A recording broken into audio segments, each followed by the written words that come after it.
all lights are green. Hello, ladies and gentlemen. Welcome back. It is us, Dragon's Greed Gaming, on this very lovely 1st of February. Thank you so much for joining us as we dive into yet another episode of our Alien Frontier War campaign. We're hitting you up with episode 35 tonight. Operation, what is this? Quiet Catch, Part 4. Probably the last part of this mission. I'm your host, Great Unclean One. Thank you for joining us.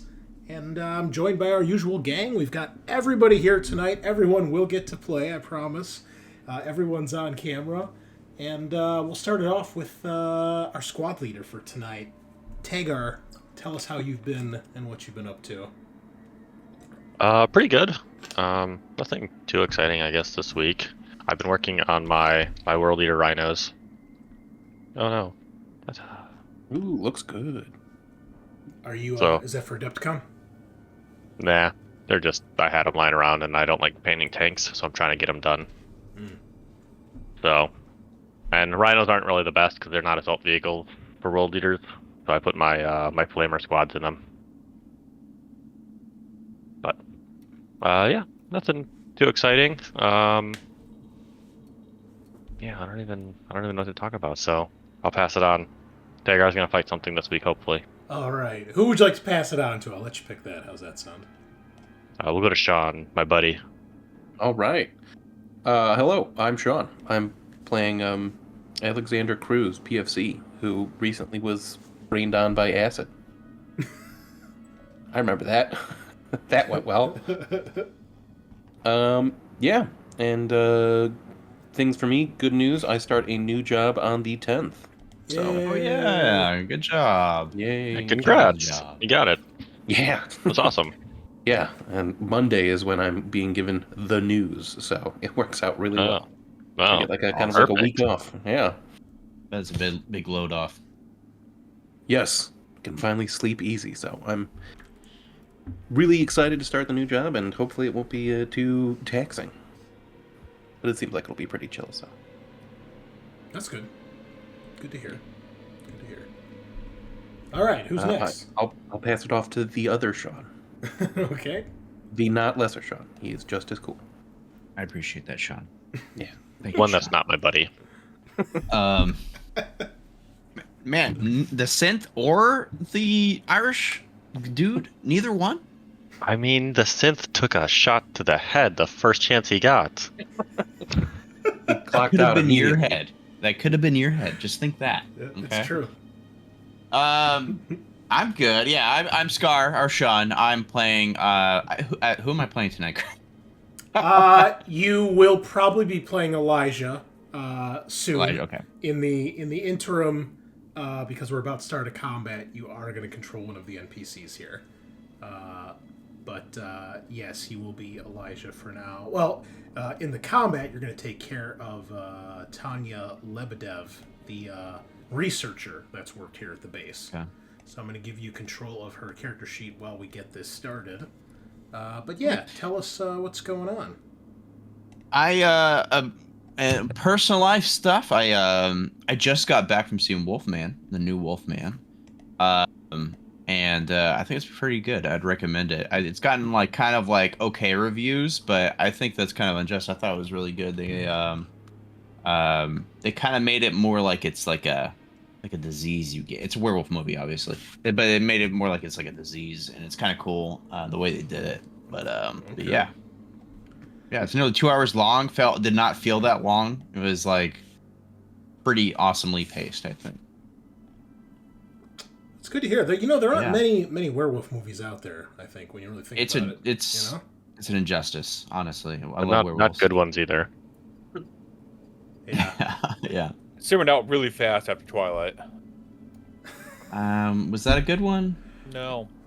Or did it just kill the franchise altogether? it I like killed it Van before. Helsing. I mean, like the Van Helsing. werewolves were probably the better part of that film, right? Like, let's be Not honest. wrong. You know, Were they just as hot as the vampires? when they were in human form, sure. Yeah, they didn't sparkle. I don't. You guys probably haven't seen it, but there's Werewolf by Night, the Marvel one. That's pretty cool. Yeah. I saw a post of Robert Patterson talking about Twilight recently, and he's like, people still come up to me and be like, "What the fuck were you doing with Twilight, dude? That movie was so dumb." He's like, "Dude, that was like what 10 years ago? Fucking move on." Yeah, I'm right? Batman now. Also, it put him on, it kind of put him on the map, right? In some regards, like everybody knows who he is now. So It put him on the map for every woman in a fucking 10-mile radius. Yeah, That's for damn sure. yeah, and then he got to be Batman, and I think he crushed it as Batman. So, you know, He did a great job. Yeah. good on It him. works. I don't even like Batman too. Love that movie. All right, well that leads Yeah. us to one person left, Adam, who looks Howdy, 10 years howdy. younger after Oh no, shaving. baby face. Well, yeah, I did pretty much, playing Victory tonight. But yeah, I did shave and got a haircut this week. Figured it was time for, a new look. Of course, why not during winter? And, hey, for all you fancy ladies out there, just for it's Valentine's Day this week, get yourself a nice, clean-cut man. There you go.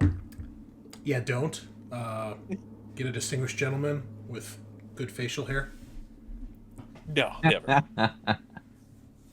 I mean, it's 4-1 here, bro. So, you are now the outlaw. All right, just send your love note to Tagar. It'll be okay. It's true. It's true. It's the one we all love. Exactly. It's the beard. Hell yeah. All right. As I said, I'm your host and game mother, the Great Unclean One, and what have I been up to? Not a whole lot. We're at 94% in Dead by Daylight. Few more just ready to pop. We're like 2 left on the RPD map, Scaarr, to escape. And 2? 2. Oh, we gotta grind that out tonight. We gotta get that done yeah. for you. Oh yeah. We gotta get one more down as the artist with her crow attack. That one's kind of annoying. And we're getting there, man. We're getting there. We only have one character left to unlock too, so it's good shit. Other than that, Eric was kind enough to send me base converters and new bases and movement trays for some of my stuff. So I've got my Chaos Warriors on actual 30s now. You can see they're on actual base converters. So the little base converter in there, and they sit in their little base just like that. I gotta magnetize these, but so now they're on the proper size, which is cool. And we decided we're gonna play a game of Old World at Adepticon. So I'm gonna get this last unit of Chaos Warriors painted up. That's my deadline. So that's the only reason I asked Eric to force me to paint stuff and give myself a deadline. So I think I can get 13 models painted in 2 months, basically. If I can't, we have problems. What else? Oh, we were talking about expensive Games Workshop stuff today. Well, today some of the Empire made-to-order stuff went on order, and my one true love, the Empire War Wagon, has returned. And when I was first in the hobby, I saw the War Wagon, and I just thought it was the coolest fucking thing on earth. And it's the dumbest, goofiest, most, weird thing that they have in that army. It's basically just a tower on wheels pulled by 2 horses with 6 guys in the tower that each have a different weapon. It's a pain in the ass to use. You gotta roll for each guy individually. It's not very effective, but in the new rules, it's actually pretty good. And I remember when I got into the hobby, a Games Workshop finally opened near my house at the local mall. And this was as 5th edition was coming to an end and 6th edition was starting. The War Wagon did not make the jump from 5th to 6th edition. So it was one of the few items that was never on the wall. And we would always joke about it. I would ask the staff every time, did you guys get a War Wagon in? And they never did because they couldn't order it. And it got to the point where they would even troll me sometimes, like, Chris, we got a War Wagon. And I'm like, really? No, we didn't. But it's back. They brought it back. And I knew it was going to be pricey, right? I was not prepared for... Well, I guess I was prepared because I saw some people talking about it. But I was still a little sticker shocked when I got there. So, how much do you think it is? It's a resin model. They remade it in resin. They recast it, and it comes with a new, previously unreleased engineer model. What do you guys think? It's about 175. it's about the size of like a rhino tank ish. How many points? Well, I guess I don't know. I don't know, like 150 ish. It's a rare unit. I cheated. $100. I'm looking at the pre-orders now. What do you guys think, Scaarr? I'm trying to look on his glass to see if I Sean? can see it. Yeah, what do you think? What do you think? Just throw a number. Is it like really tall? It's maybe half the height of a plastic giant. Oh, I mean, it's not super That's tall. Maybe a little bit taller than a dreadnought. Maybe. okay. Yeah, that seems pretty small. I don't know, like 85. Okay, Scaarr. $100. Okay, both of those I would say are reasonable quotes, right? I was like, this is easily going to be $80 to $100, and I'm okay with that because it's like my favorite model. It's one of the few models I don't have for Empire. I wanted to get one, right? Get to the store with tax. This fucking thing, $132.84. Okay. Pro tip: PW's you probably been out shouldn't of be control, showing man. receipts on. What? On screen. There's nothing on here. It doesn't have like your credit card information or anything on there. No. Oh God, no. That'd be It does, that'd be like the last bad four. news. Yeah. So many. People be digging for their trash for receipts all the time. Yeah. So anyway, fuck me. And that is like the response across the internet because everything else that they've released is reasonably priced. The fucking the elector count on the Metal Griffin is like $50. And this thing is like 120? What? A kind of griffins. You can I don't know. I was gonna get militia for my vampires. They're $85. Yeah, but you get like what, 40? That's how all the plastic boxes are now. All right. I'm just saying in comparison, I can get. Look at it this way, right? There's just no consistency over the pricing because the new Empire special character on foot, the general guy, I think he's $38, right? $38 for a dude on foot, right? Special character. Okay, I get it, special character, whatever. The Empire Wizards, also a dude on foot with a little familiar, $45. Yeah, that's what the new aspect warriors are. You're not telling me a little familiar is worth that fucking like $9 difference, okay? I do not buy it for a second, okay? And then you go to, you can get 4 of the old Empire commanders all together for $45. What? Dude, have you seen how much the new Goblin box is that just got released? The Get Mob boss. This is it's let's see, 4, 8, 9 models, 9, $230. Oh my god! So it comes. I think it comes with a book, but and cards, but it's 9 models. Wow. It's so hard to like start a new army now Yeah, man. Yeah, to justify it. it really is. But it just the inconsistency just boggles my mind. Single warrior priest, $15. 4 dudes, $45. Okay, makes sense. Random single dude, also $45. Like what? So Yeah. yeah, it makes no sense. So hence why I haven't bought all the new Empire stuff because it's like, do I need more wizards right now? No, we'll get to that eventually. Anyway, that was a long tangent. I'm sorry, but it just fucking boggles my mind. So Yeah, that's Anyway. a crazy. Really so. Yeah. A lot of people are upset. yeah. A lot of people were like, I was going to get 2. I guess I'm only getting 1. And here, one last thing to bitch about here, okay? The War Wagon is in the Arcane Journal, meaning it is a unit that you can take with any Empire army using the core rules at any point. It's not a specialist piece. It's not confined to one of the armies of infamy. It is any Empire army can take it as a rare choice. Yet, they have only brought it back with made to order, which is only available to order for 2 weeks. What the actual fuck? It's made to order. Yeah. It's part of the made-to-order range, which means it's available to buy for 2 weeks, and then it's gone forever. Yeah, and you'll get it within, like, I don't know, a couple months. 3 to 6 months it takes.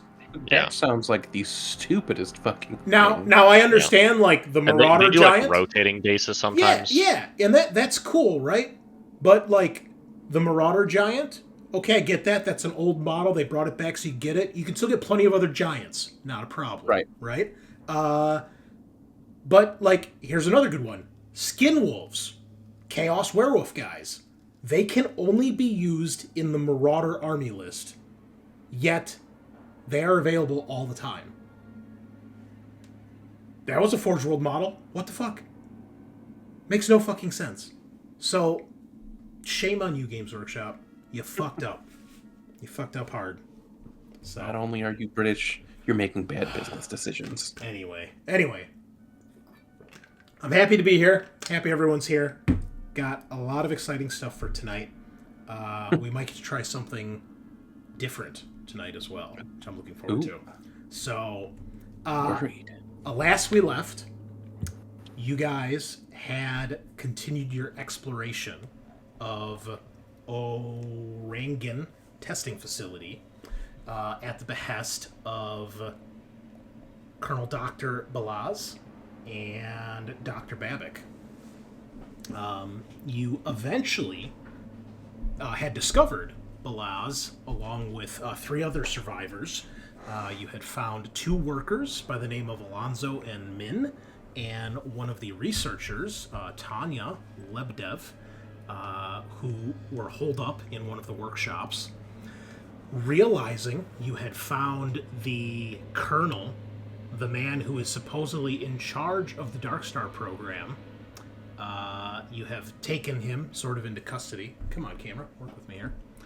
And, well, you eventually decided to proceed with searching the rest of the facility and trying to get some, what do you call it? Get inside where the lab is, where supposedly they were actually testing these weapons, these bioweapons. You searched inside. You were attacked by the alien, the biodrone. It had returned, grabbing Alonzo and basically ripping him in half.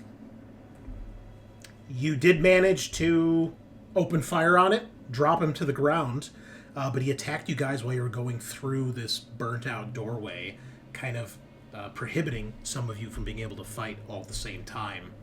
And although you did manage to take it down, its acid blood doused Cruz. And did it break you? Did it actually bring you to 0? I couldn't remember. No. I don't think it brought me to 0. There was a lot of close calls last week, though. Yeah. And aside from that, you also...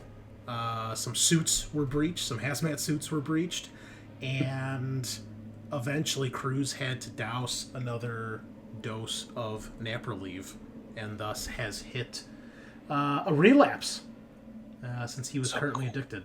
So yeah, it's not great. It's not good right now, but that's kind of where we are with things. Okay, did we finally get that? I cannot get this thing to fix. All right. Turn it off and then turn to a it on. crackhead over there, Cruz. Yeah. So,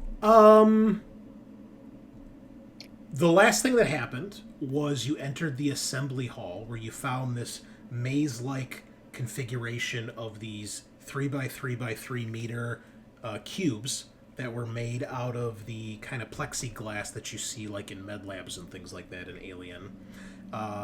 One of them had been destroyed, as if something had burst in or out. And inside another one, there was a small pedestal with a smaller cube on top. Inside were these black fungal motes, which Balaz explained is what could start the infection for the type of creature they've been working on, the Neomorph. Babic wanted to get a sample of that, and Balaz instructed that you guys had to be careful because the test chamber was rigged to get flooded with nerve gas if you set things up. What's up, Bryony? Thanks for joining. And Babbitt and Reed stayed behind. Reed worked on hacking the system and trying to download data, while Dr. Babbitt entered the chamber and got the motes and secured them. I think you disabled the nerve gas, if I'm not mistaken, Adam? I don't think we disabled it. Both of us have suits, so it wouldn't affect us. You didn't trigger it, though, I think, you guys did well Yeah. on your rolls. You didn't actually trigger it. So Right. At this point, you guys were starting to depart. Tagar took everyone else outside. Oh, also Major Pishlemu was starting to morph into a egg. When you left her in the transport, you gave her a shot of Dr. Babbitt's supposed alien repellent. And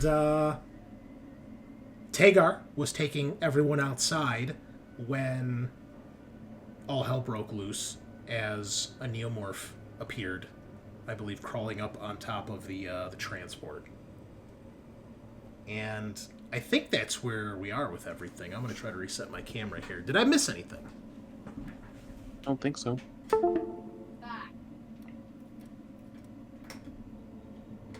All right.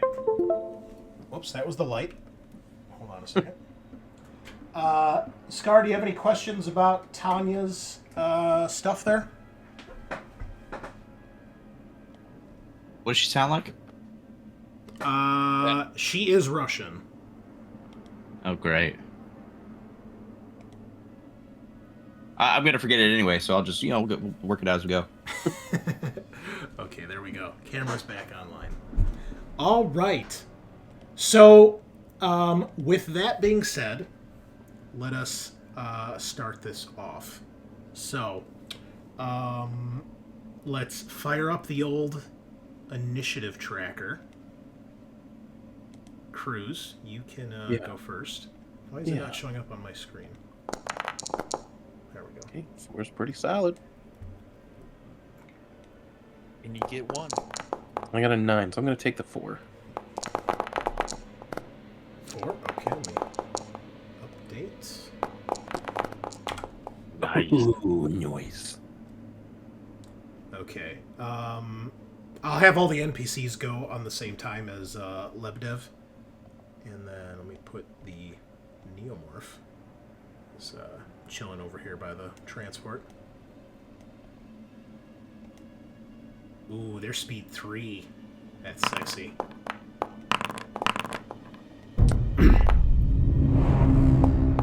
There's 3 aliens. No, they have the alien has speed 3. It gets to act Okay. 3 times per turn. Yeah, these Okay. ones are super Get it here. fast. Super fast. Okay. Let us get some appropriate combat music. And yeah. Okay. So How did the aliens present themselves? Did we notice them right away? you have noticed them, Tagar. When you come outside, you were talking to Tanya outside the transport. Balaz and Min are already inside the transport. And Lebdev had basically explained that not to trust the doctor. Yes. Sorry, the music's sounding really distorted. Hold on. Fix that. All right. So one of these aliens has crawled over on top of the transport, is looking down. Or, I'm sorry, it wasn't on the transport. It was on the roof behind you guys.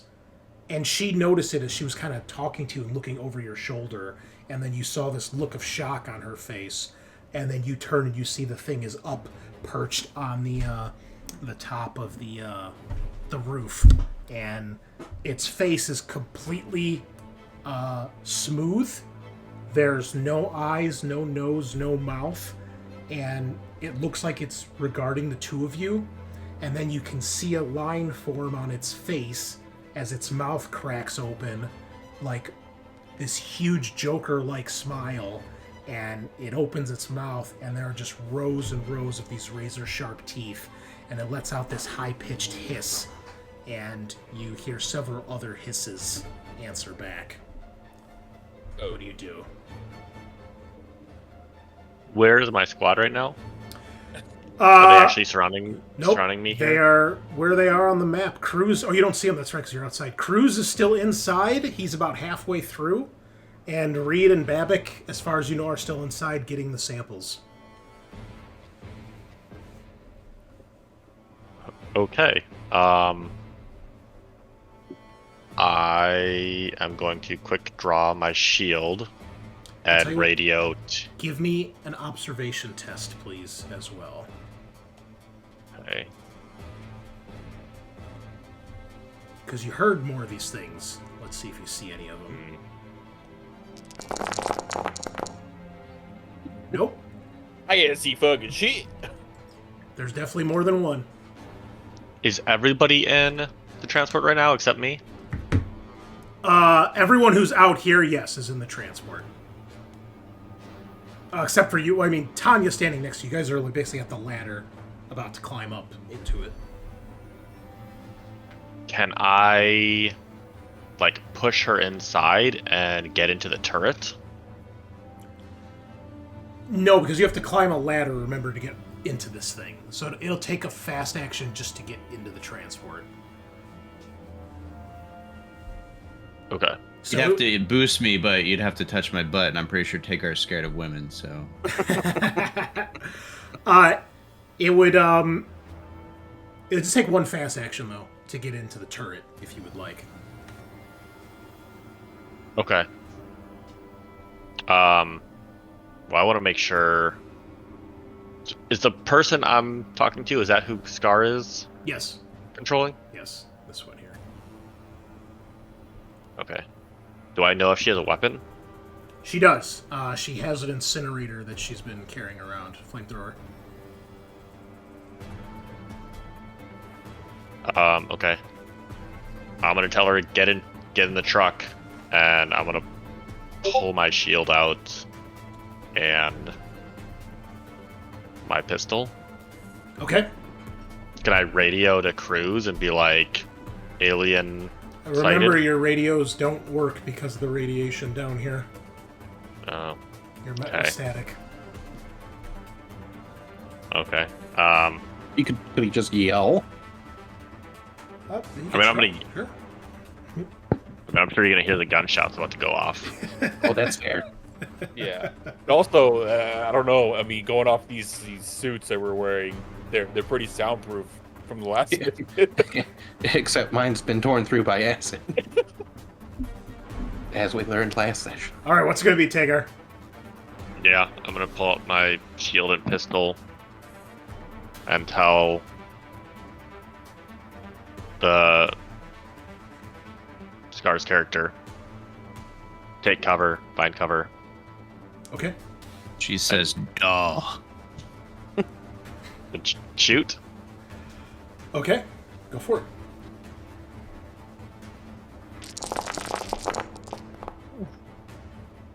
All right. 2 successes. Do you wish to push? Yeah.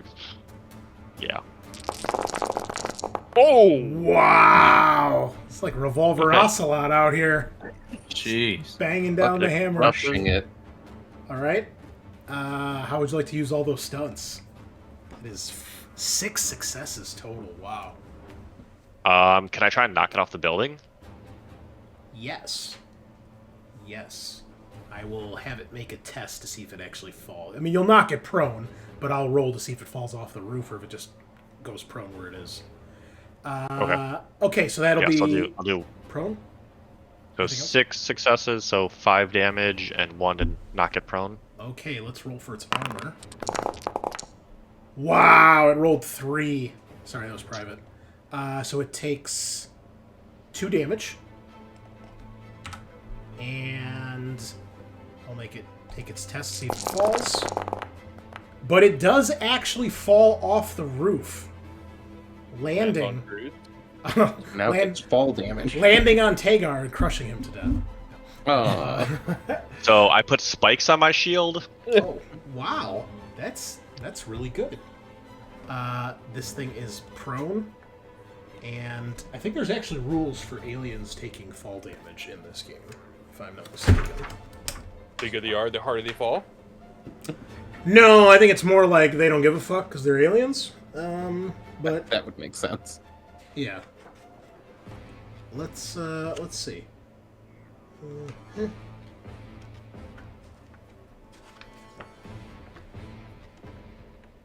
You will be happy to note, though, when you shoot this thing, Tagar, it does not spit out acid blood.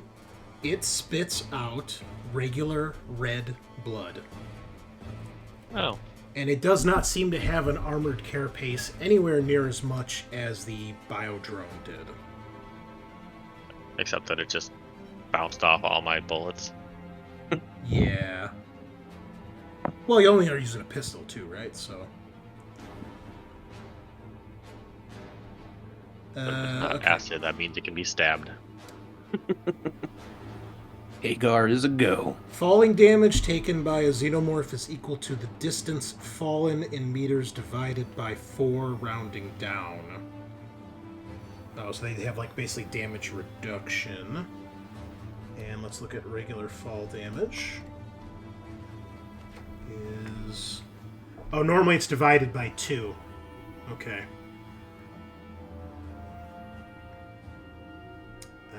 So divided by 4... You're on a warehouse.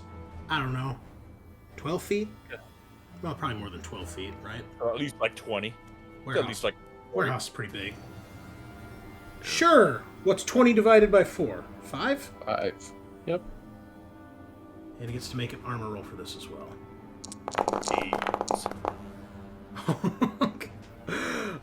It rolls 2 more, but unfortunately, after all the gunshots, that is enough to put this particular alien down as it hits the ground with a splat. Okay. Reed, you hear gunshots from outside. All right, Babbitt, we gotta get the hell out of here. We need backup. All right, I've got the motes. Let's go. Yep, I got the data. Let's get the hell out of here. All right. So each room is a zone, so you can get to the warehouse if you just use both your actions to move. Yeah. And we'll just assume Babbitt's going to follow you.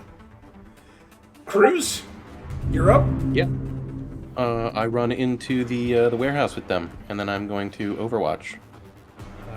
Mythbuster, thank you so much for joining us on the stream. Appreciate it, man. All right, I'm sorry. What are you doing, Cruz? I'm moving into the warehouse, and then I'm going to Overwatch the door Okay. to see anything move. All right, at 5, the aliens are up. Tagar, you notice 2 more up on the roof crawl into view. And then you notice 1 coming from around the vehicle garage and 2 creeping from around the other transports.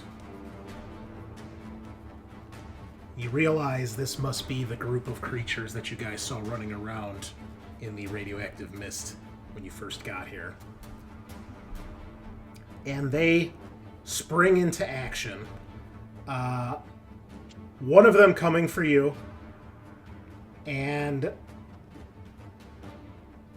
the others dropping down. At this point, Cruz, you see 2 of them basically drop down in front of the doorway as they crawl down the walls. They're obviously about to go for Tagar and Tanya, but their backs are to you. They don't seem to notice you guys. Oh, okay, that's good. But you to basically know. see the 2 of them are being swarmed by all 5 of these things.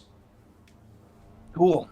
All right, well, I will shoot, I guess, one of the ones closest to me, this one. All right. And though they don't count as engaged because you can interrupt with Overwatch. I believe that's how that works. Sick. If I recall correctly. 2 successes, we'll push that. 3 successes. Overwatch. You didn't want to shoot your shiny gun towards Tagar? It has to be aimed.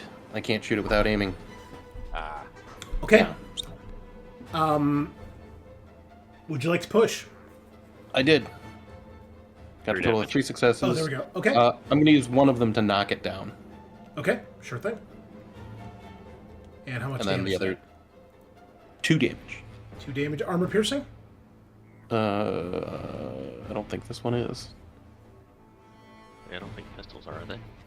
Nope, mine is not. There's one that's armor piercing. I have a revolver in my All right. locker that's armor piercing. So it was what? How much damage? 3 total or 2 total? 2 total. Okay, you do 1 damage. It screeches. It bleeds. It does not bleed acid, but Great. it is still going. Well, it's knocked down. Well, Use yeah, one prone. success for prone. Yeah, I gave it prone. So Okay. icon. You guys see those icons, right, on their tokens? I know it's kind of tiny. Yeah. You have to zoom Yeah. Oh, it's really just do. super Okay. tiny. in. Just zoom in. Super close. I think it gave prone to every alien. No, It did just the not. one. The other one's prone and dead. That's because these 2 transports are knocked over. That's why they have Oh, prone. it's okay. That's the prone. Okay, I just saw it next to the alien. I'll move it so you guys can. There we go. Gotcha. And let's can move these NPCs. Oh, it doesn't matter. Okay. Not great. Not great at all. So basically, the aliens spend their first turn. They take 2 fast actions to basically get into combat with you guys. There's 2 on Tagar, and there are 3. Well, 2 on Tanya. The other one's been knocked prone. So this one didn't actually get into combat, so we'll put him back. But the other ones are in combat with you guys. Tanya. Right. Tanya Lebdev. What would you like to do? Well, I'll leave the prone ones to Tagar since he gets a modifier with his knives now. I'm gonna use a has the tape come up yet? I'm sorry, is the what? Has the tape come up yet with her? No, it is not. All right. I'm gonna use a fast action to take out a cassette tape and put it in my teeth. Okay. And I'm going to burn the one that's mostly blocking my way. All right. So, are you shooting one of the ones that's attacking Tagar, or that's about to attack you? Which one's about to attack me then? There's 2 on you and Press 2 you. on Tagar. Okay. Yeah, well, I was gonna burn the one that was in my way, but you make a good point. I'll Keep in mind, if you shooting this shoot one that you're engaged with, it's -3. Okay. How good is she? Although, if you try to shoot one that Tagar is fighting, you'll probably hit Tagar because it's a flamethrower. Yeah, well, yeah. So, Shitty situation all around. yeah. Now, you could attempt to move and then shoot, because if you do the retreat action, you can break out of combat, and assuming you pass and don't die, you could then shoot them. I'm gonna shoot. Okay? Oh God, no! That's one. Yeah, I have to get out of this situation. You're absolutely right. Mobility check coming in. All right.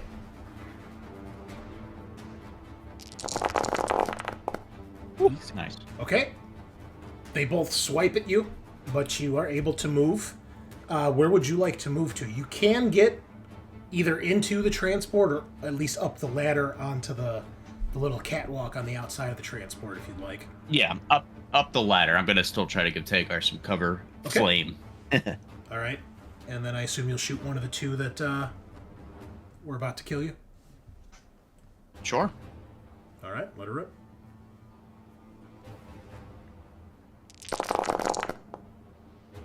That's terrible. Yeah, that's awful. Really, Great. really Cool. good. Cool story. Would you like to push? She's got 3 stress already. But she's an NPC, so yes. That's all that matters. I mean, it's a flamethrower, dude. You always push flamethrowers. Okay, so it's what, 2 dim. Also, you're not actually firing the gun. You're just firing ranged attack. I don't know if the flamethrower has a bonus on it or not. Bonuses. No. Okay. It does not. What's the damage? It's got a fire intensity of 9, but a damage of 2, yes. Okay, so first off, it's armor. Of course, it passed 1. However, it does still catch fire. Please roll 9 dice. See if it does any more damage. Just get 9 6s, bro. Easy. Easy, yeah. Just That is 1 and 6. All right, armor 1, one more 6. time. Oh, come on. Come on, dude. Okay. Luckily, it's still on fire because it did take damage. So, this guy gets I'm sure there's a fire condition, right? Here we go. Yes! Burning. Okay, it squeals in pain. It is on fire. But it's still alive. Unfortunately, it is the Neomorph's turn. And they attack. The one that you knocked down, Cruz, will spend 1 fast action to stand, and the other fast action to get into combat with you. That's not sweet. When does fire damage actually happen? I know we just did this last When week. it we takes the just talked damage about and it. then on its top of its turn, I think. So all 3 of its turns? No, at the start of each new round. Oh, okay. Okay, so... Only once. That's cringe. But like 7 times. Every time he even thinks about acting, he takes damage. Okay. Well, I think the one that's on fire is going to go after Tanya. So it's going to crawl up. It'll spend a fast action to crawl up the side of the APC, and then its slow action to attack. So first attack on Tanya. A 3, deadly grab. The Neomorph jumps at its victim, grabbing it and dragging it away. It scored 0 successes. You lucky dog. So good at this game. It did not hit, so it does not drag you away, and you are not knocked prone. So that's good. And no panic tests. Okay. However, you are fighting a burning, flaming alien. Tagar, 2 of them are going to attack you. The first one does the same thing and scores 2 hits, so that will be a total of 2 damage. Okay. Let me make sure. Not armor pen or anything? No.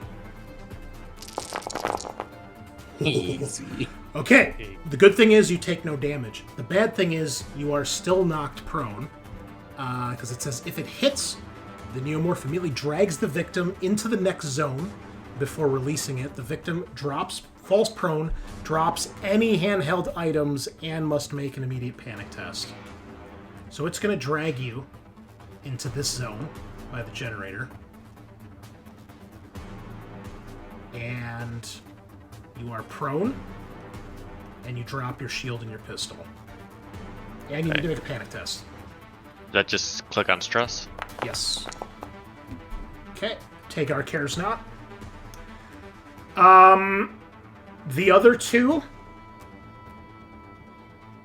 I'm going to make an observation roll to see if they notice Reed and Babbitt in there. Oh, no, they don't. Oh, that's right. That one does not, so it's going to go for Tanya. And then the other one does. Okay, so Tanya, the other one climbs up on top the transport. The other one goes inside. And, well, they're smart enough to know that you have a gun and Babbitt does not, so it's going to go for you, Reed. Tanya, high or low? You're muted. Oh, Am I? No, you're not. Okay. I was just gonna say, you already know. You know. Okay. Oh. Oh. All right. It sees the open door of the transport, but decides, you know what? I'd rather kill this woman. And you're being attacked by this one as well. So this one on you, Tanya, you're fighting 2 of them now. That's a 5. Throat bite. It's probably not good. The Neomorph bites the victim's throat. It has 1 hit for 1 damage. Do you have any armor? I have the best armor. Plot Okay. armor? Hazmat suit, 1. Okay. 1 armor. Roll You your could armor. block. Well, roll the armor first. Oh, okay. Do I have to? Do I declare a block first, though?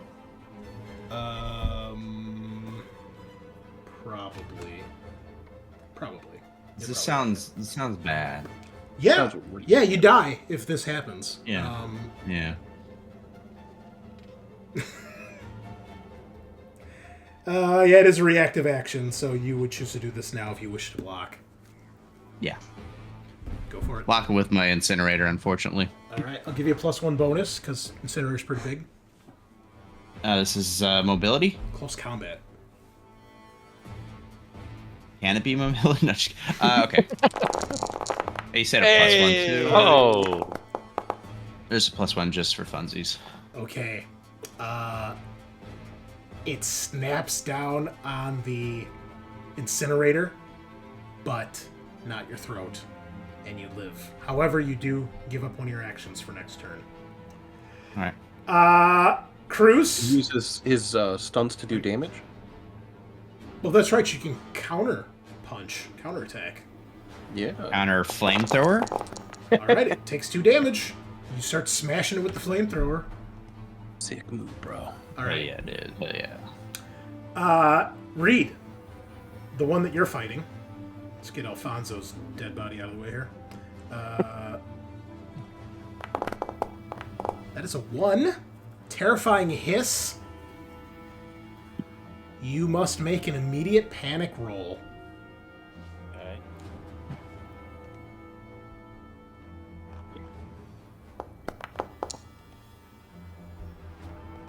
What'd you get? I'm on another tab right now.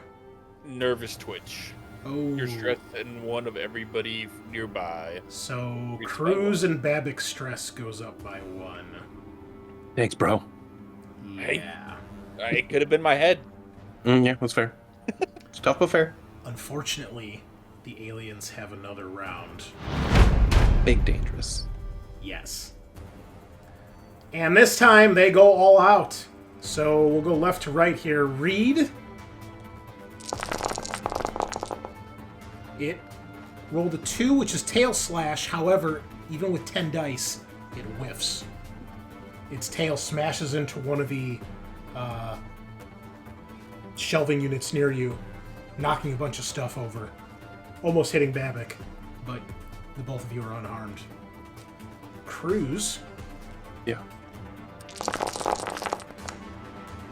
also gets a tail slash with 0 hits. Jesus. Okay. There's a lot of commotion going on in that warehouse right now. All right. Tagar, you're down on the ground. This thing sees a chance to have a free meal. And it rolls 0 successes. Let's keep this going. Let's come on. And now the NPC who doesn't have plot armor. Okay, take a panic test. So the one that's on fire hisses at you. Is it probably hissing in pain? It's more than anger. Pretty terrifying. Yeah. Yeah. Keep it together.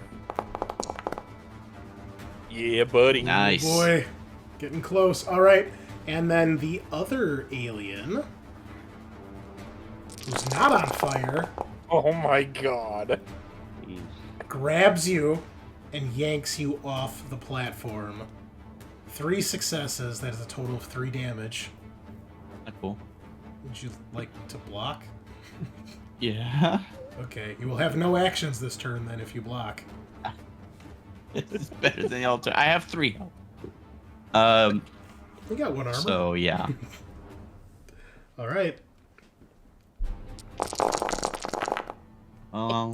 Hey, wait. Oh, one of them was a 6. That's weird. It That's was not fair. panic dice. You're panicking. Yeah. That's not cool. Huh. Um, Oh, she has nerves of steel. What are the odds? So cool. So fucking lucky, as Tom would say. Wow. I was like, armor? you rolled a 6 and you got a 5? What's going on here? This makes sense. Okay, but you don't roll any successes, unfortunately. Yeah. Yeah, roll your armor, please. She's broke. Okay, so we see Tanya gets yanked off. The Cruz, you're the one who really sees this. You see her get yanked down the ladder. This thing grabs her by the leg. She falls back, cracks her head on the platform, gets dragged down the ladder into the next zone. And by the time she gets dragged past the door of the warehouse, she looks like she's either dead or unconscious. Can I, as a free action, drop the tape out of my mouth in the doorway of the transport? I will say it drops on the platform outside the doorway. Because you do actually drop your items when this thing grabs you. So yes. Unfortunately, you are broken. Please roll a critical. No injury table. Remember, you gotta do it from the rollable tables because the character sheets are fucked up. Alright. I still haven't figured out how to fix it.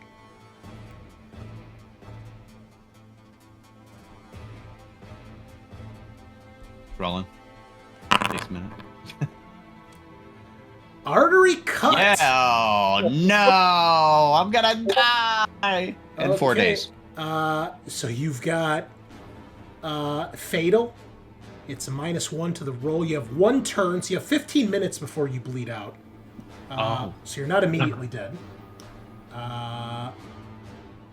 As your arm gets cut as this thing grabs you, tearing at your suit, and is probably now about to devour you.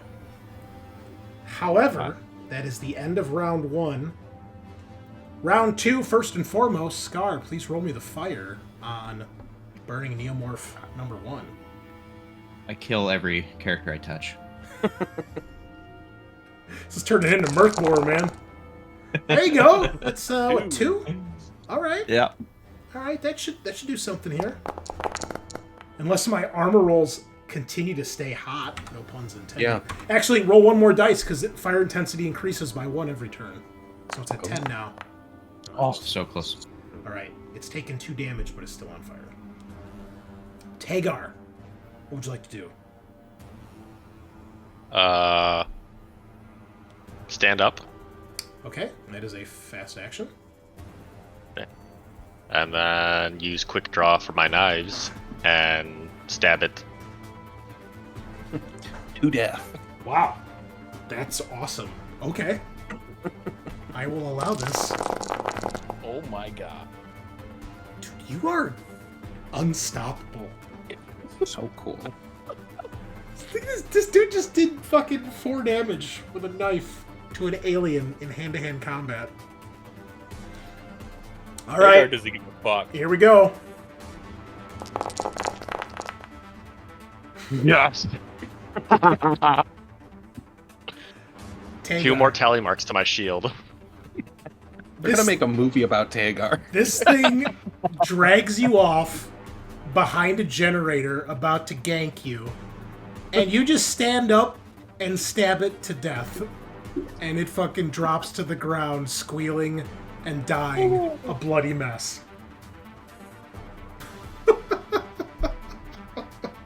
Great. Well, you can't make this shit up, man. Wow. You will definitely, if you survive, get the +1 XP for doing something extraordinary tonight. Well done. Reed, your turn. Alright, this motherfucker is getting blasted in the chest with my awesome new... Remember, it's big- -3 if you shoot it while you're engaged in combat. Even if it's with my fist? We've got the Yeah. fist guns. Oh, that's We have our right. fist You guns. got the suit gun. I forgot about that. Hell yeah. Oh, you're so cool. That's Only awesome. time I'll say that, Reed. That's still negative? Is that fine? You're not. It was fine when it was against us, yeah. No, So there's- the suit gun. The suit gun does not have negatives if you shoot while you're in combat. Fuck yeah, let's do it. That is We need suit guns, boys. I'm gonna aim and get a +2. Okay, and then it's gonna get 3 actions and kill you. But you know, it's fine. Hey, that's fine. It'll die before that. Okay. This guy thinks he's Tagar over here. Yeah. How that? Okay. He's inspired us all. The gun goes click. 3 damage. You do 3 damage. Once again. Is it? I forget. Is that one armor piercing? The suit gun. Yes. Okay. Oh, yeah. It takes 3 damage and is not dead. It is fucked up though. Hey, Babbitt, you want to do something? I don't even know if Babbitt has a weapon. Let me check. He does not. Use your fist, punch it. Cruz, your turn. Yeah. All right. I'll take a mobility to get out of engaged range with this guy. Okay. Nicely done. Nice. Sweet. What can I use my stunts for with this? You do a sweet backward shoulder roll over a countertop, knocking some beakers aside, and then the thing's standing there hissing. And you got a perfect shot. And I raise my pistol, and I'm gonna gat. Like a true American. Do you hold the gun sideways too while you do it? Yeah, somehow with both hands sideways. We're gonna push that, just Oh boy. Okay. Panic. Hold on. What, Okay, a lot of successes. Okay, so your stress, Babbitt's, and Reed's goes up by 1. Jesus. Your gun goes click, but you have a total of 5 successes. Yeah. I assume that's just going to be all damage. Yeah. Okay. Is it enough? It is enough. It should be. I think I already fired at this one. Gat. Bullets strike it multiple times, and it collapses behind the countertop out of sight. Nicely done. Yeah, and then I'm just, keep it. All right. The critters, first off, attacking Reed. Deadly grab again. It's got 2 damage coming at you. You can either give up your next action to block, or you can just go straight to armor. I'll attempt to block. Okay.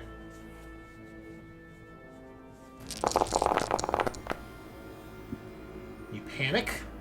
You block 1, so you have 1 damage coming at you. Roll your armor.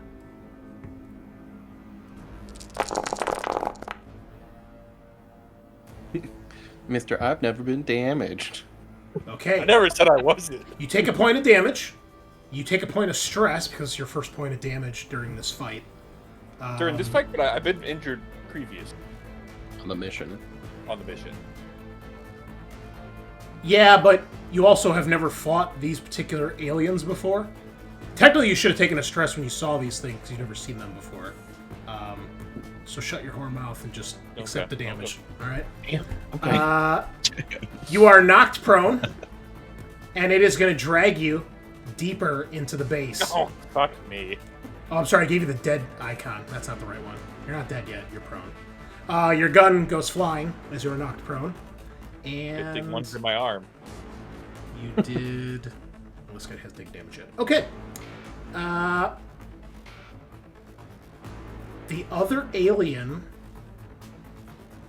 What would it do here? Let's see. We'll do a high or low. Group high or low. I guess Tagar, because you were fighting alongside... You're fighting alongside her. High or low? I'll take the high. These ones are killing us. All right. It continues to attack Tanya. What you see as you come rushing back into the fight is her prone form. It's standing over it, and its mouth just distends and just snaps down, and her head disappears. So metal. So that one's eating Lebdev. The other one is probably going to get into the transport and start killing everybody inside. The one that's on fire. So you hear the screams of Min and Balaz from inside. I believe Balaz has a gun, though, so he can actually try to defend himself. No, please. When God. do we roll the burning again? Top of the turn. Top of the round. turn. Yeah, we did that already. They got like 3 more chances to attack. So it spends a fast action to move into the transport. And then I will roll to see who it attacks here. High, it attacks Balaz. Low, it attacks Min. Goes for the doctor. Ooh, that's a 5. Throat bite with a success. You gotta block. Yeah, does he have any armor? I don't think he does. No, he will Well, definitely we put block them all them. in hazmat suits, I thought. Isn't that why Lebdev has a hazmat suit? She actually comes with one. 'Cause Oh, she's never a mind. scientist. I don't recall. I thought we all dressed them up when we went inside, didn't we? We gave them all the extra suits. You guys found the suit gun suits, and you had put some of them in those. Although I don't remember who got one, because I think there was only 4. Because I switched my hazmat suit out me for and a Tagar took suit one, gun. and the other 2 we gave. And I Whoever think needed. Alonzo was wearing one, and he got cut in half. I remember that happened. I definitely remember that. So there's one suit left with a suit gun. Because I have a suit gun. We'll assume it's on Balaz, because he's like a target for you guys to capture, right? So you probably want to keep him alive. I'll put that on his character sheet really quick. And he will roll for armor. It's only 2, huh? That's not good. Okay, let us try to block. This is for all the marbles. 1-6. Ooh! Just barely! Okay, you hear screams from inside the transport. NPCs would go next, so Balaz will open fire with his pistol. He's a suit gun.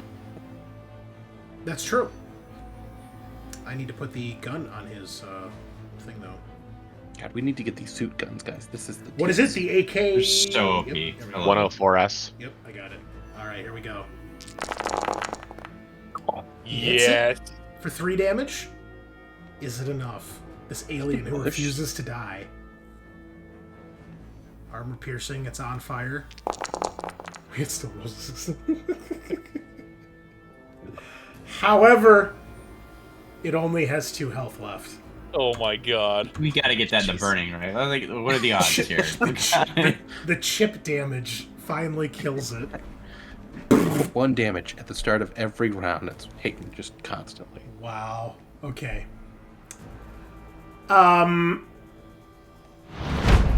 Aliens. There's only 1 left. No, there's 2 left. Well, this one's going to attack Reed, because it's got him alone in a dark corner.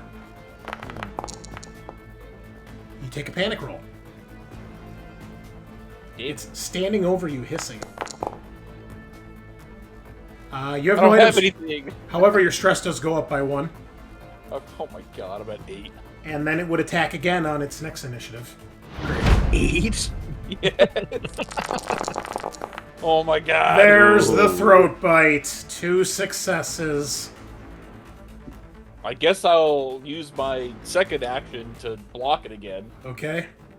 God damn. Good thing you have so much stress dice. Yeah. Oh. Unfortunately, you fail because you panic. You seek cover. Okay. Well, it's not going to matter because you're going to take the damage here. Well, first, roll your armor. Ooh. Do you have any of those story points? I do. I actually do got 1. I think this is the point for it. You are taking 2 damage, though. You only have 1 No, story point. but- That will only give you 1 block. No, fine. I'll take it. All right, the victim suffers critical injury 61 and takes an immediate panic test. 61 is ruptured jugular. This is fatal with a -1 to the roll. In 1 round, wow, so you can bleed out from your jugular for 15 minutes. Or no, a round, not a turn. In 1 round, you will die as this thing snaps its teeth around your throat and tears you open. Cruz, you might be able to see this, if not hear it. Put a tourniquet around his neck. Yeah. That's gonna choke me out. Hey, Lawrence, He turns blue. Lawrence Fishburne did it in Hannibal. He survived. Okay, the last alien who's eating Lebdev, I guess it would come for you, Tagar, because it would see you killing its buddy. However, it's only going to make 1 attack, because it'll have to spend 1 turn to get to you. It's 2 zones, and the next turn to attack.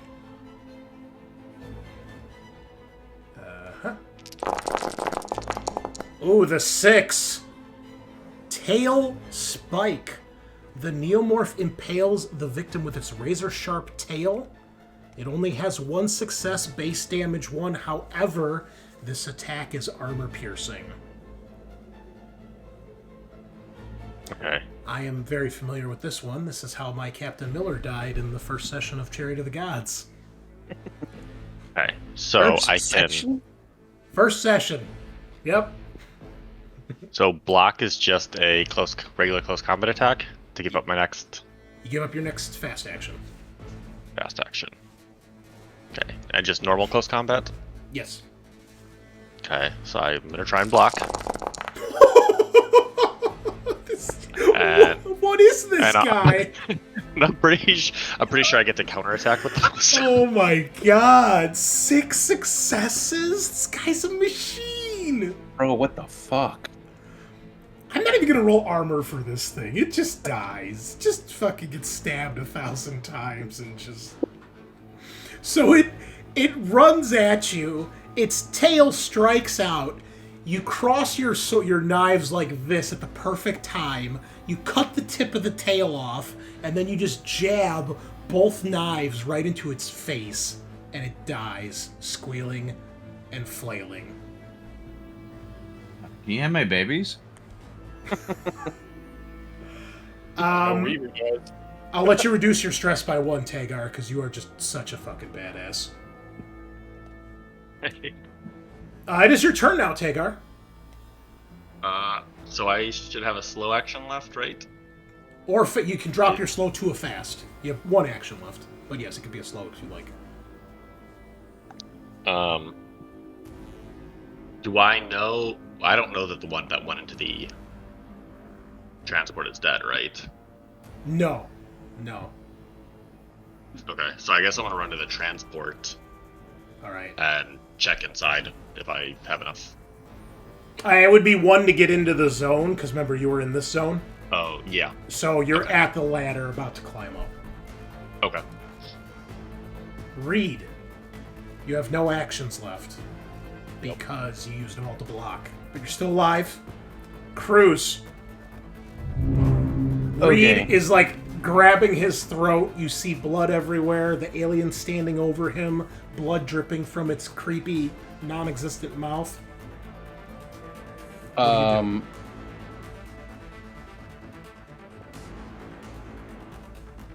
Yeah, this is fucked. I guess I'm gonna go to the door and can I shoot it? Oh yeah, you can shoot it. Yeah. And I'll look to Babbitt. I'm gonna kill that thing. You go try to check on Reed, and I'll throw in my med kit. Okay. Okay, yeah. So we're gonna shoot this motherfucker, and hopefully he will die. Not that hard to kill. Whoa! Channeling his inner Very Tagar. nice.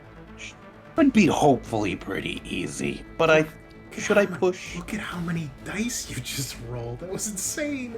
I'm gonna push. Okay. 7 successes, but I tremble.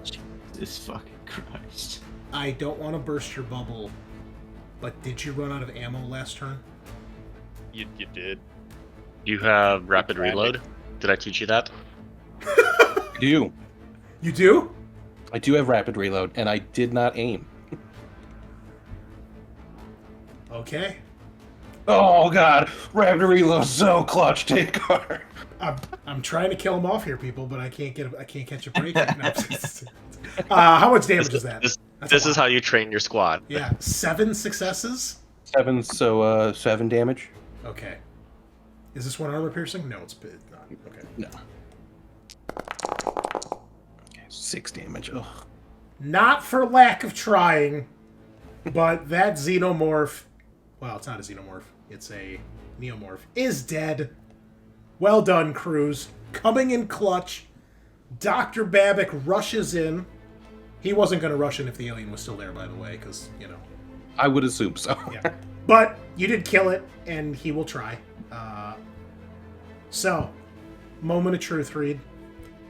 Luckily, he is a doctor, and he has 4 ranks in medical aid. Oh. And the Nice, medkit gives you nice. +2. And the medkit. Yes, sir. Oh man. All right, let's You hope he doesn't might panic. actually live. Oh, wait, it's -1, though, because of the injury. So it's only +1. Hmm. All right. Praying to God. He's a goat! Okay. He panics, but you live. The three. Well, you two and Babbitt's stress goes up by another 1. Obviously, it makes sense, Reed. He's trying to pull your hand away to get to your wound, which you don't want to do. And Cruz, you just watch as all this is happening. There's so much blood. But Babbitt manages to stabilize you. Holy fuck. Ooh. 1 round, boys. Babbitt's like, Cruz, I think I stopped the bleeding. All right, good job, Doc. Let's get the fuck out of here. All right. And I'm gonna touch my signature item. Okay. Tagar, you get inside the transport. The alien is dead, smoldering. Balaz is covered in blood as he shot it at point blank. Min is screaming in panic. And Lebdev is dead outside, headless, in the parking lot. But your squad has survived. Eventually, Cruz and Babbitt come out of the warehouse. Each of them have one of Reed's arms over their shoulder. Looks like he's probably unconscious or near passing out, but they do bring him out. And you can see that he's badly injured. When I was next to Lebdev and they put that cassette in their mouth, is that something I would have noticed? Yeah. And give me an observation test.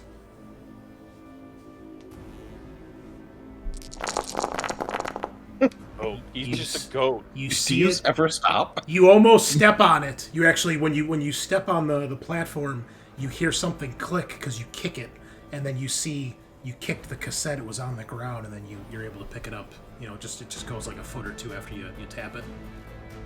Okay. So I'll pocket it and then check on my squad. Okay, I think we can turn off the epic combat music here. All right, well done. Wow, that was some amazing rolls, guys. Very impressive. Really close. Speed 3, man. Don't fuck around with that. Gary. Apparently. Tagar hadn't soloed 2 of them. 3. Hey, Oh, nope. I get credit for all of them. For all 3. That's fair. 1 fell off the roof. 2 of them got stabbed to death. Unstoppable. Yeah, I don't. What else do you do? The dude killed 3 aliens. I think he's allowed to live at this point. Yeah, he's allowed to brag as much as he wants. I killed the other one to save you too. All right. You get inside the transport. You get the dead alien out, I assume. Yeah. What do you all do? I mean, I'm gonna ask the doctor about these ones because these ones are very different from the others. Balaz explains that these are the ones that they have been creating. The one that they're codenamed Neomorphs. It's they're the UPP's version of the Neomorph, and it comes from the black goo and or not the goo. It comes from the spore, the things you guys got out of the lab, the stuff that Babbitt got. He says if you breathe in those spores, it starts the life cycle of the creature, and it will birth out of the host that inhales the spores.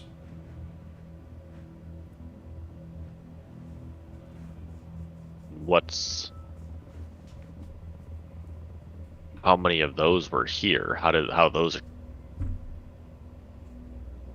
We only had one.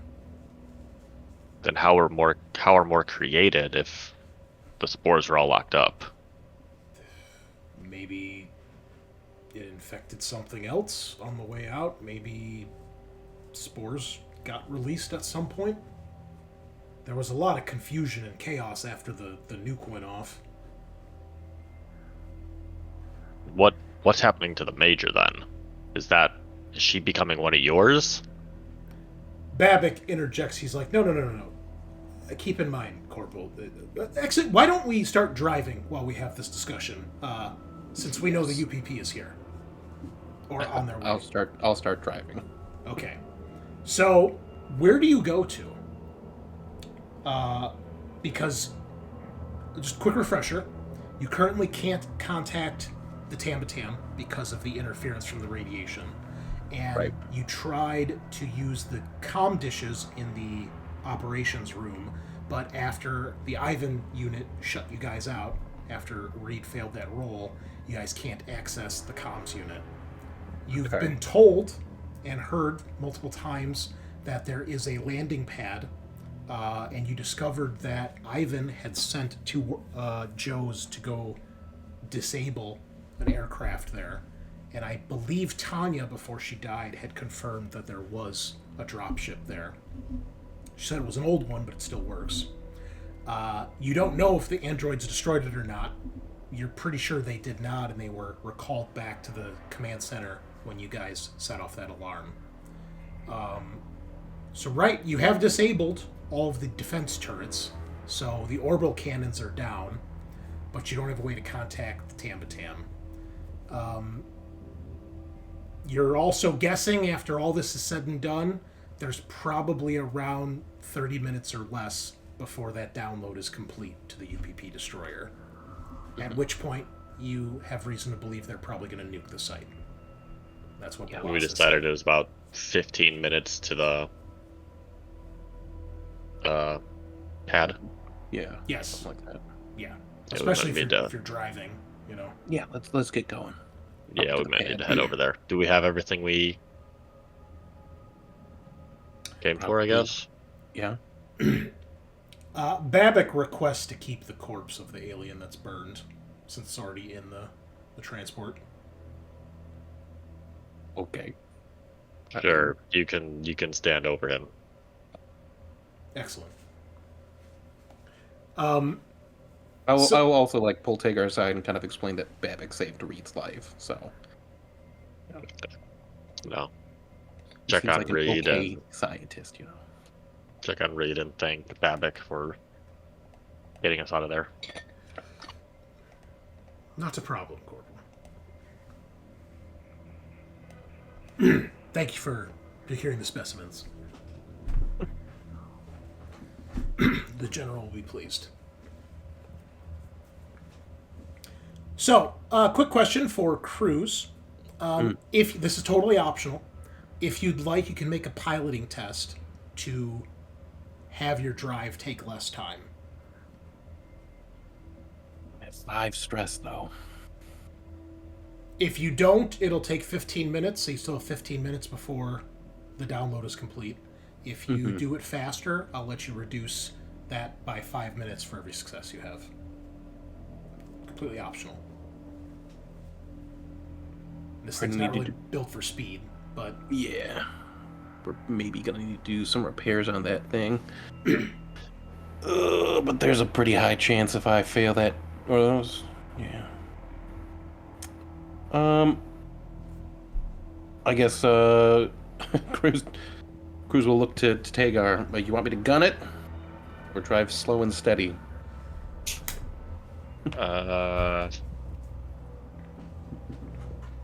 Let's make sure we get there in one piece. We don't need to. We have a lot of cargo on here that could be volatile. Yeah. So I will take it slow and steady. The normal speed. Don't get us there in 15. So you guys begin to drive in this direction, following this road out of the facility towards the drop pod, or the drop ship.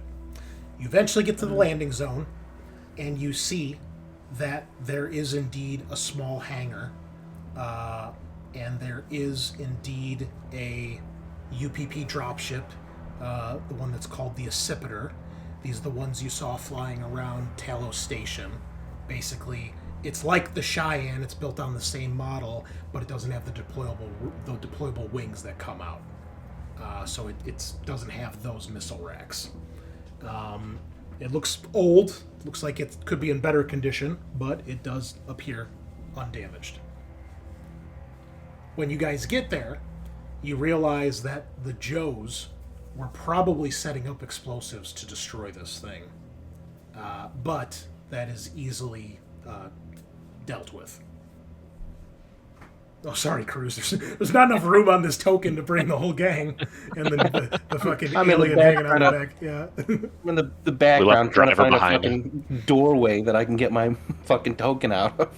Because all the walls are blocking me in. That's awesome. Oh wait, we gotta give Leb Dev the dead. Blech! Okay. So, you find the dropship. You guys start to load in. As you're traveling there, Babbitt would then kind of answer your earlier question, Tagar. He says, no, Pishilmu the Major appears to have been infected by the biodrone, which creates the egg. So, I don't think this has anything to do with the Neomorph. So do yours not create eggs? Who are you asking? Balaz, right? He's the one who's telling me about Yeah. the Major? He says, no, they don't. It's just an infection from the black spores. on humans. Any living organism, really. The spores themselves, and at this point he's indicating the thing that Babbitt took. So the little container that Babbitt has that has the black looking fungus. He says this is, for all intents and purposes, a living organism. Think of it like a plant, is the best way to think of it. If something gets close, it agitates this thing, and it discharges these black spores into the air. And if you inhale them, the spores themselves are a living organism. They have a minor bit of sentience. They'll seek out a living creature nearby, enter through an open orifice, and once it's inside, it basically mutates into an embryo, which grows inside the host until it has a violent discharge out of the body. How safe are they in their containers here? Oh, he says that container is 100% sealed. So these are what the eggs look like. I know it's not a great picture, but they look, like almost like the size of kiwis. But they're black, and they have a little opening on them that shoots out the spores if they get disturbed. Can we see how many are in the Yeah, container there's they like grabbed? 5 or 6. As a matter of fact, we'll say there's 2d3. That's 5. Let me tell you.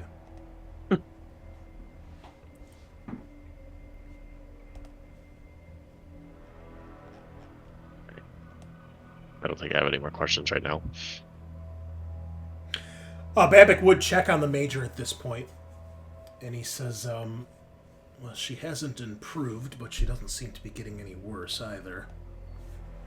I would have expected her to show more signs of mutation at this point, but perhaps the vaccine is doing something. You have to worry about her being contagious. Not in the sense that being near her is going to cause any problems. Only if she actually fully mutates into an egg. And even then, as I said, it'll take time for the creature inside to grow to maturity and hatch. But we are not in danger of becoming one. No. It's an injection the creatures give you that start this process. With plenty of time aboard the Tampatan to put her into proper quarantine and lockdown if the mutation continues. Or Is there put her into any- cryo freeze. Is there anything in the accipiter to confine them in? No, it's just a dropship like you guys have, basically. Yeah. It's the exact, like I said, it's the exact same model, except it's just the wings don't unfold. So, Okay. it's got the cockpit for the pilot and the co-pilot, and then the back part that has whatever the dozen seats. So, I do believe, though, this does require some sort of test to get running. Let me double check that real quick.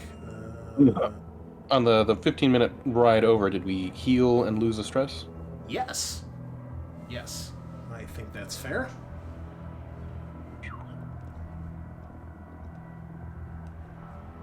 Reed, you would gain a point of health back, so you are conscious at this point. At least as far as rules are written go. So, but you're still probably pretty fucked up, obviously.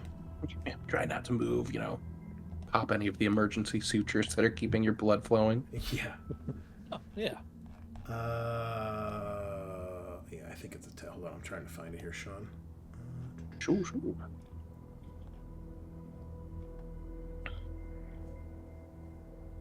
It'll take a heavy machinery roll to get this thing fired up. Cool. I can't do that, guys. I have no ranks in that talent. Or that skill. Neither do I, but I have strength. Okay. I mean, I have it, but I'm kind of crippled at the moment. Min fucked up. Min actually pipes up and she says, I think I can help. Please do. Oh, Yeah. please. I know a thing or two about these. You give me a hand, and she's like kind of talking to Tagar and Cruz. Yeah. Give her. All right. Yeah, she's a worker, so she actually does have ranks in heavy machinery, and she's got the bonus from you guys. She doesn't have great strength, but All we gets need. it. All right. Yeah, you guys do some quick, maybe fill a little bit of fuel, fire up a couple engines, do some test things like that, and in a few minutes you've got it up and running, and you are able to take this thing off. There's no piloting test required here, just basic as you guys are taking off, and once you guys take off, and you start to get towards the atmosphere, Cruz, you notice that the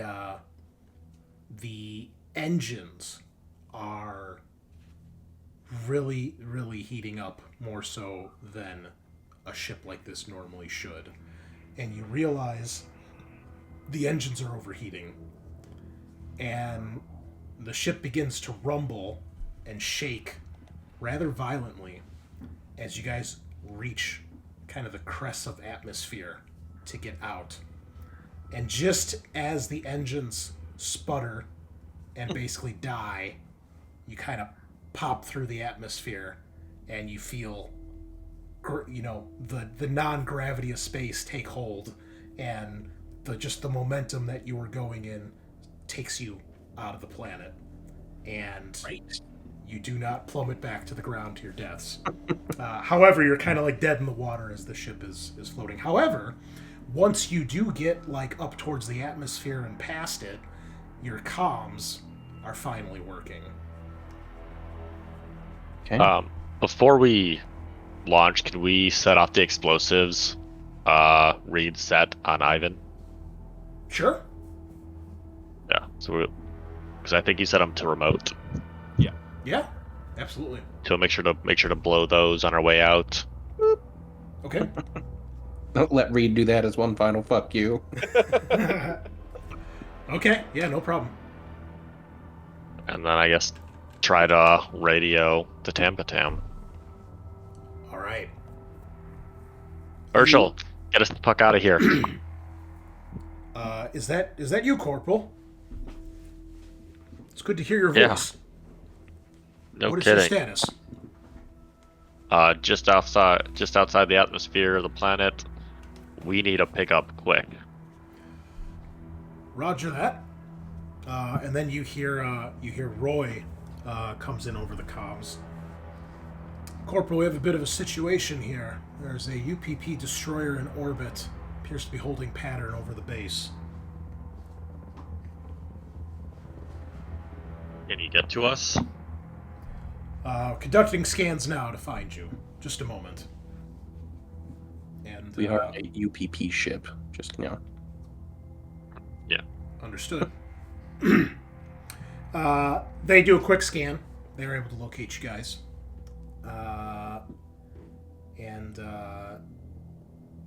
He's about to say something, and then Weaver comes in over the comms, and she says, "Look, we got to make this fast. All right, just running the scan. The UPP's probably figured out that we're here. So I don't know what the fuck they're doing here, but it looks like they're getting ready to bomb that place." Yep, they're destroying evidence. We got everything we need here, but we're dead in the water. All right. So they locate you guys. They're able to bring you aboard and get you guys on board. And, they see you in this jalopy of a dropship kind of putting its way. And they get you in the cargo bay. You guys get out. You all look like hell. All right, covered in blood and cuts and burn marks and radiation and whatever else went down there. And let me see here.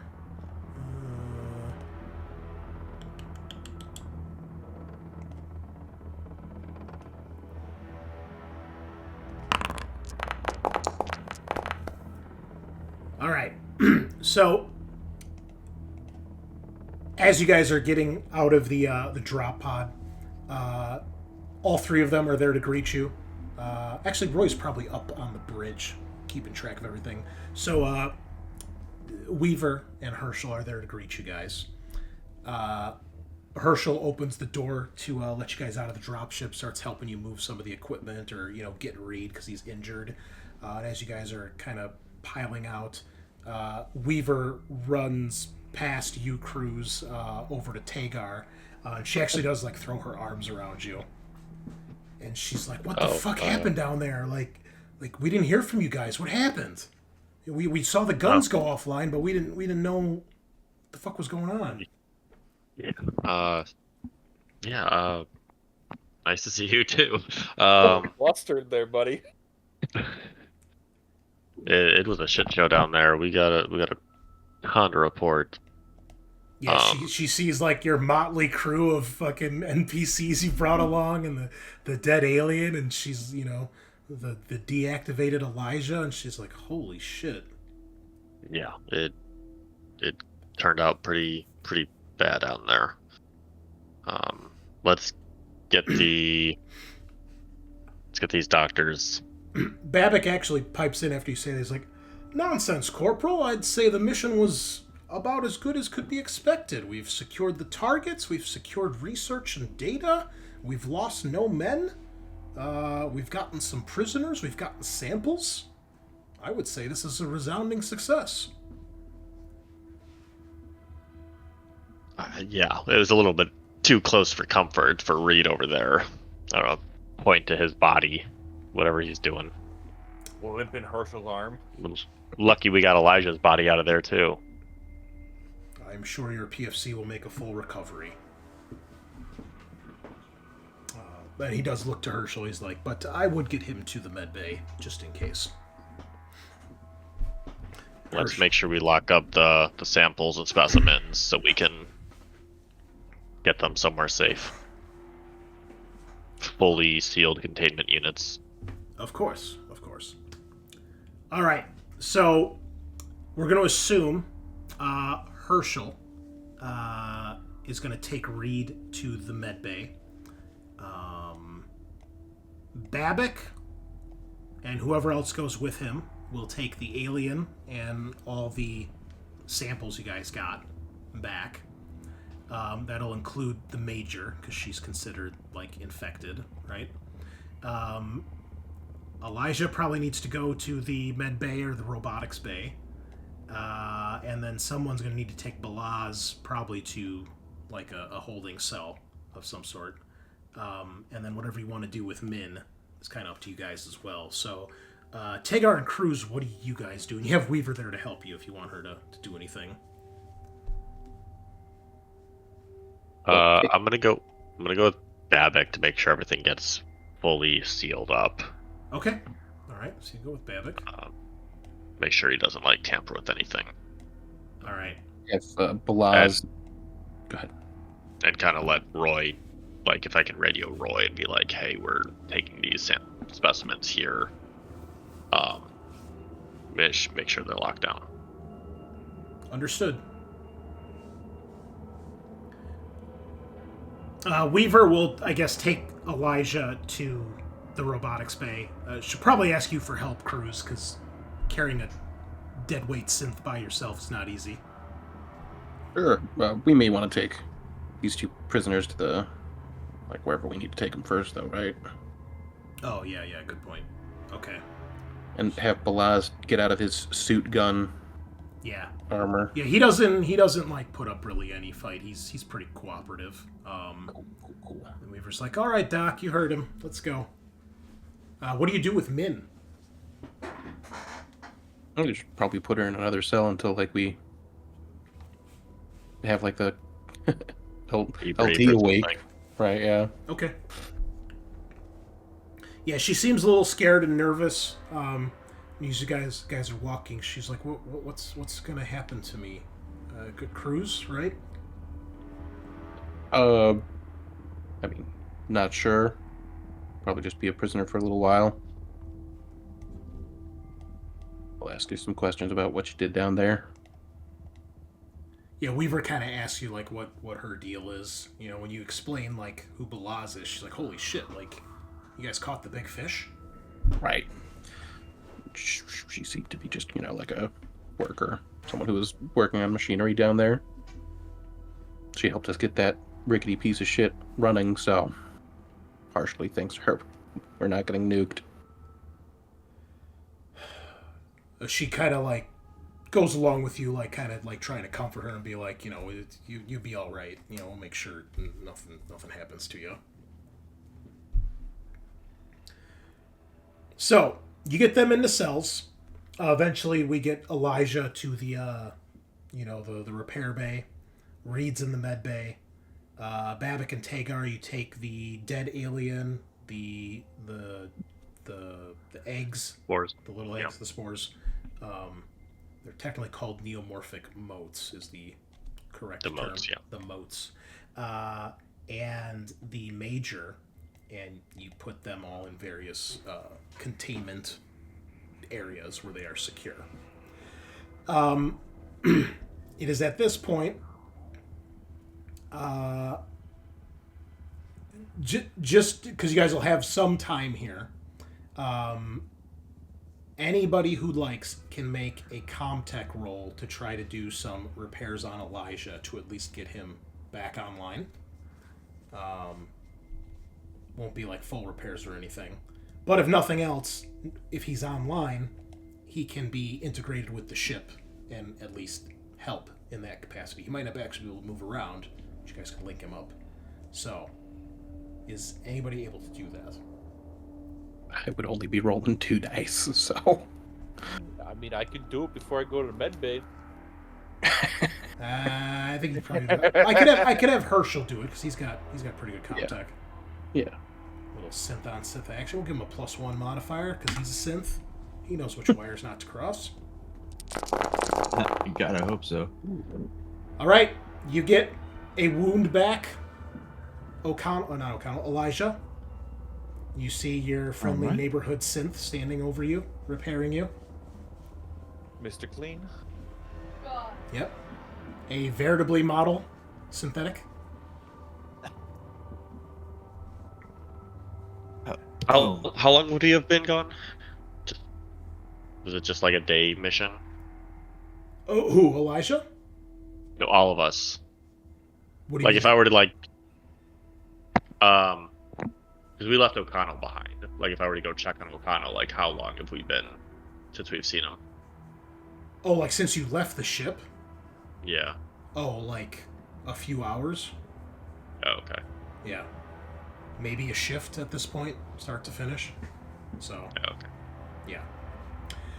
He's in cryo at this point because he was so fucked up.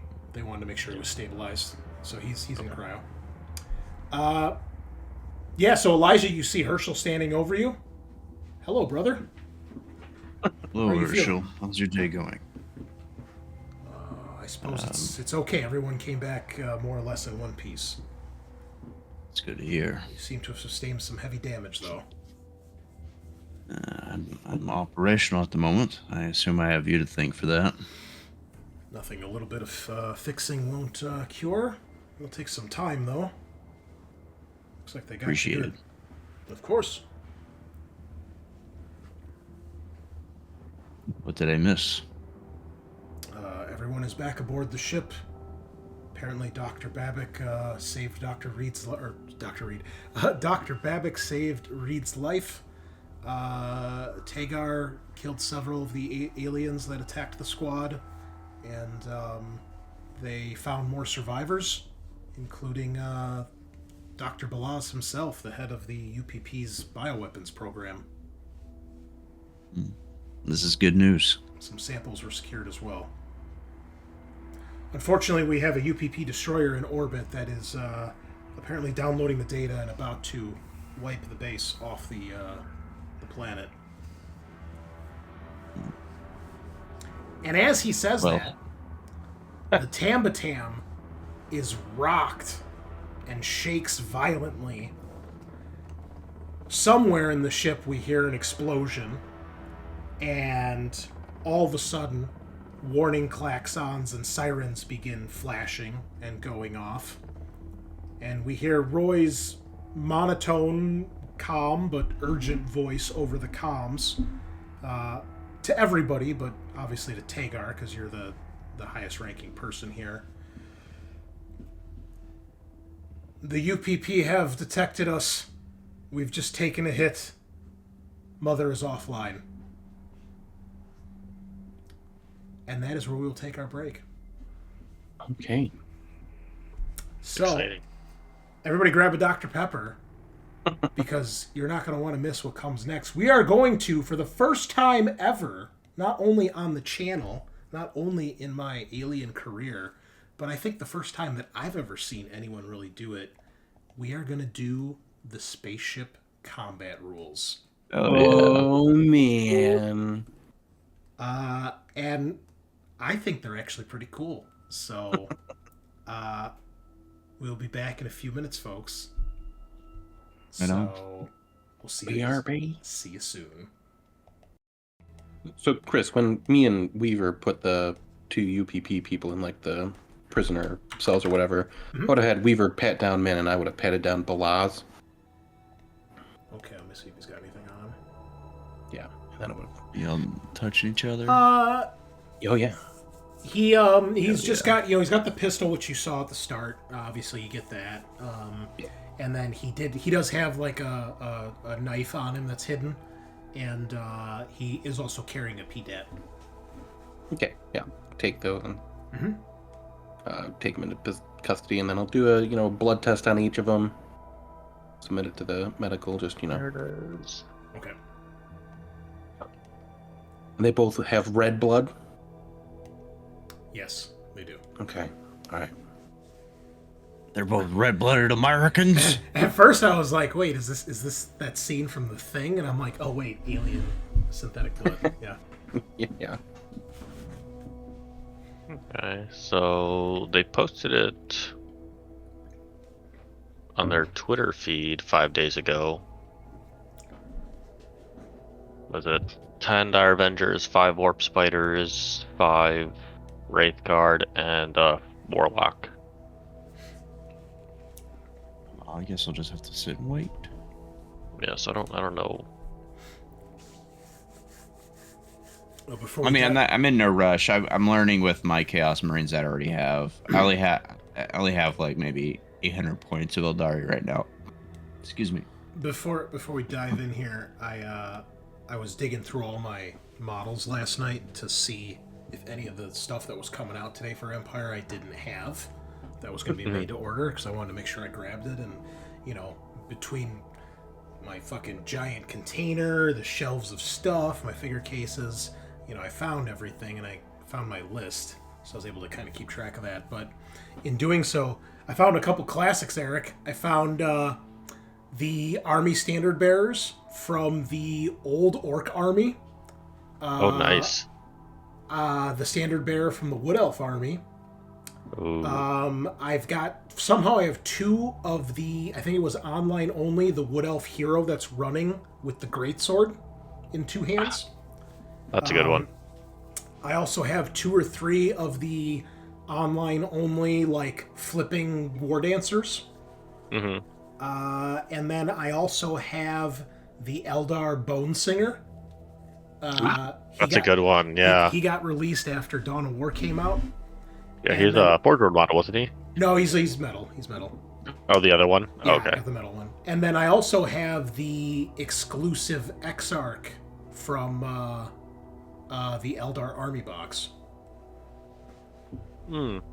Or whatever their I don't HQ think I know the guys, whatever their HQ guys are called. The Autarch guy? Autarch, that's it. Autarch, yeah. Yeah, there was one that was exclusive to the Army box when the Autarch, I think, first came into the Codex. And he's got those cool like samurai back banners. Yep. Yeah, I still have the Lizardmen Temple Guard standard bearer from the Army box. And I have a couple of the Wood Elf nobles still, like the Way Watcher, the War Dancer, and the guy with the great sword on the branch. On the tree, yeah. Dude, that guy was so cool. Yeah. Yeah, I kept that one. Yeah, I've got the Empire Army standard from the Army box, one of the coolest standard bearers ever.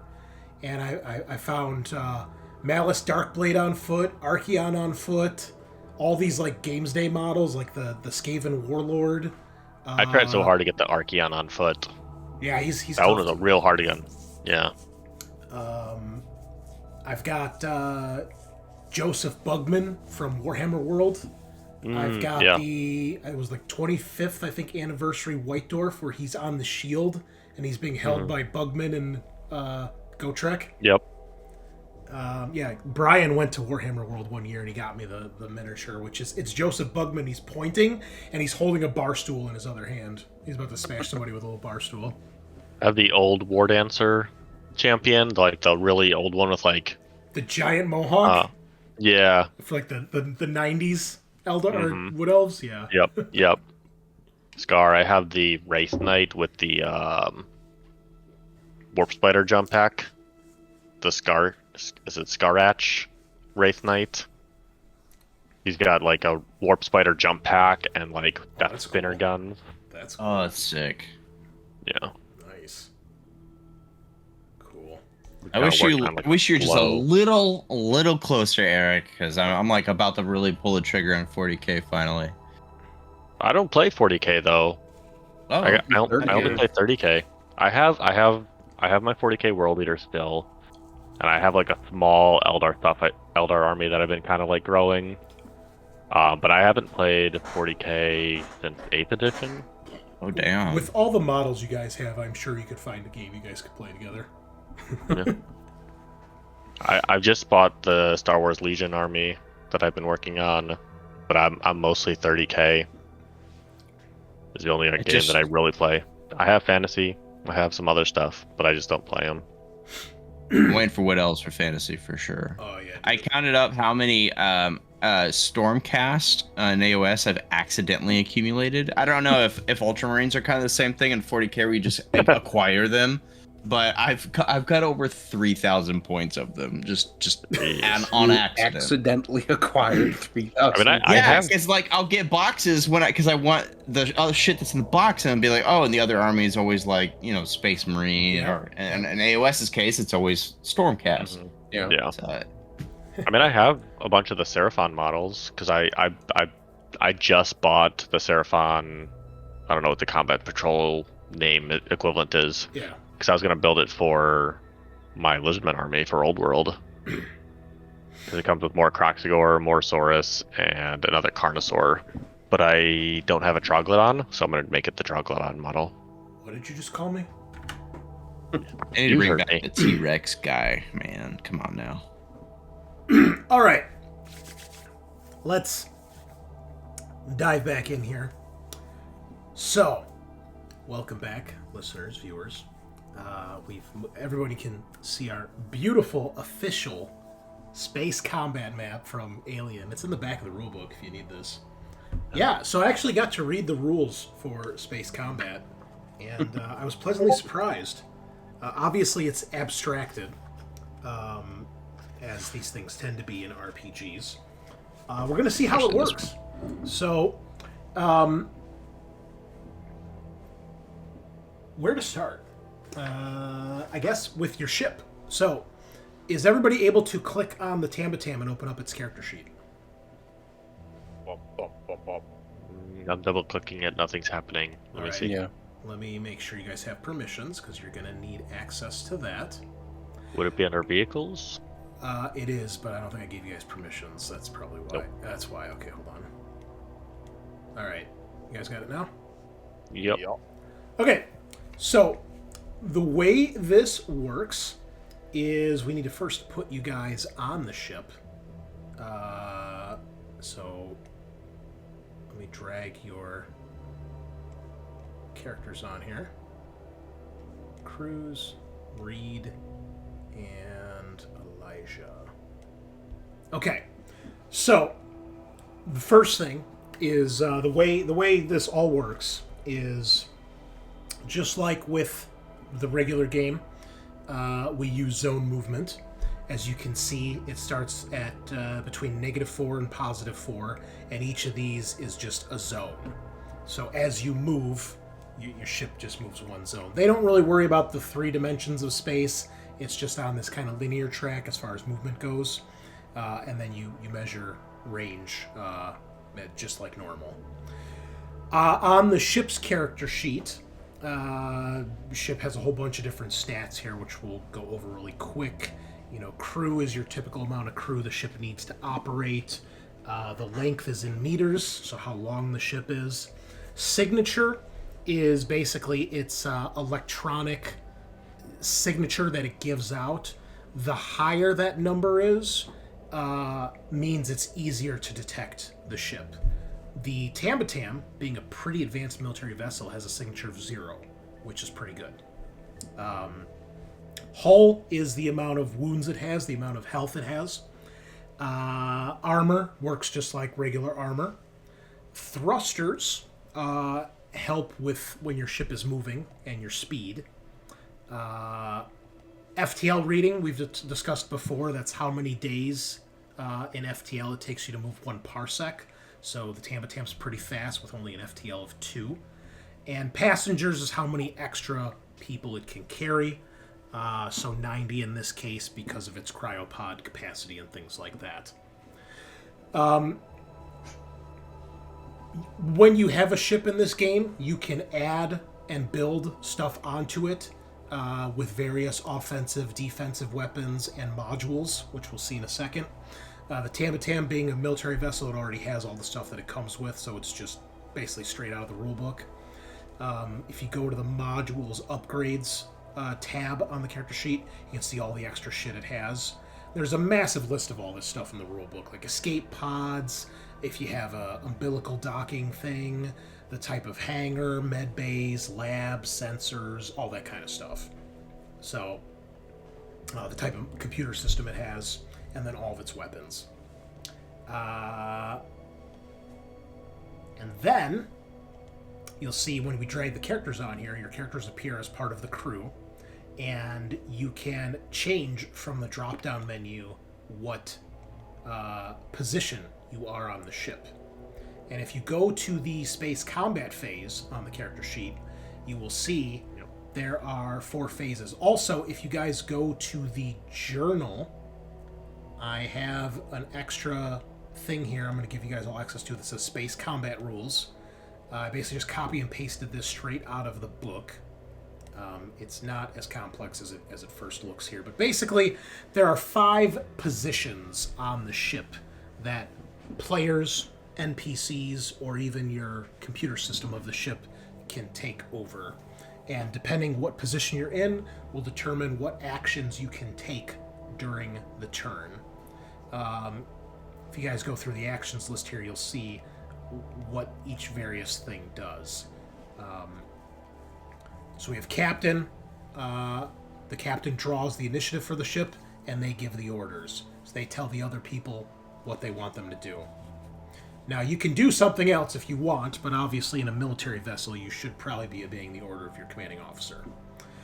The sensor operator operates the sensors of the ship, which mostly has to do with locking on to the enemy ship to hit it with weapons, be able to target it, or to power up the sensors if they go offline or if they're turned off, or to go dark, which is a way to try to cancel out a target lock from a... it's like blocking in combat, except it's blocking a target lock from an enemy ship.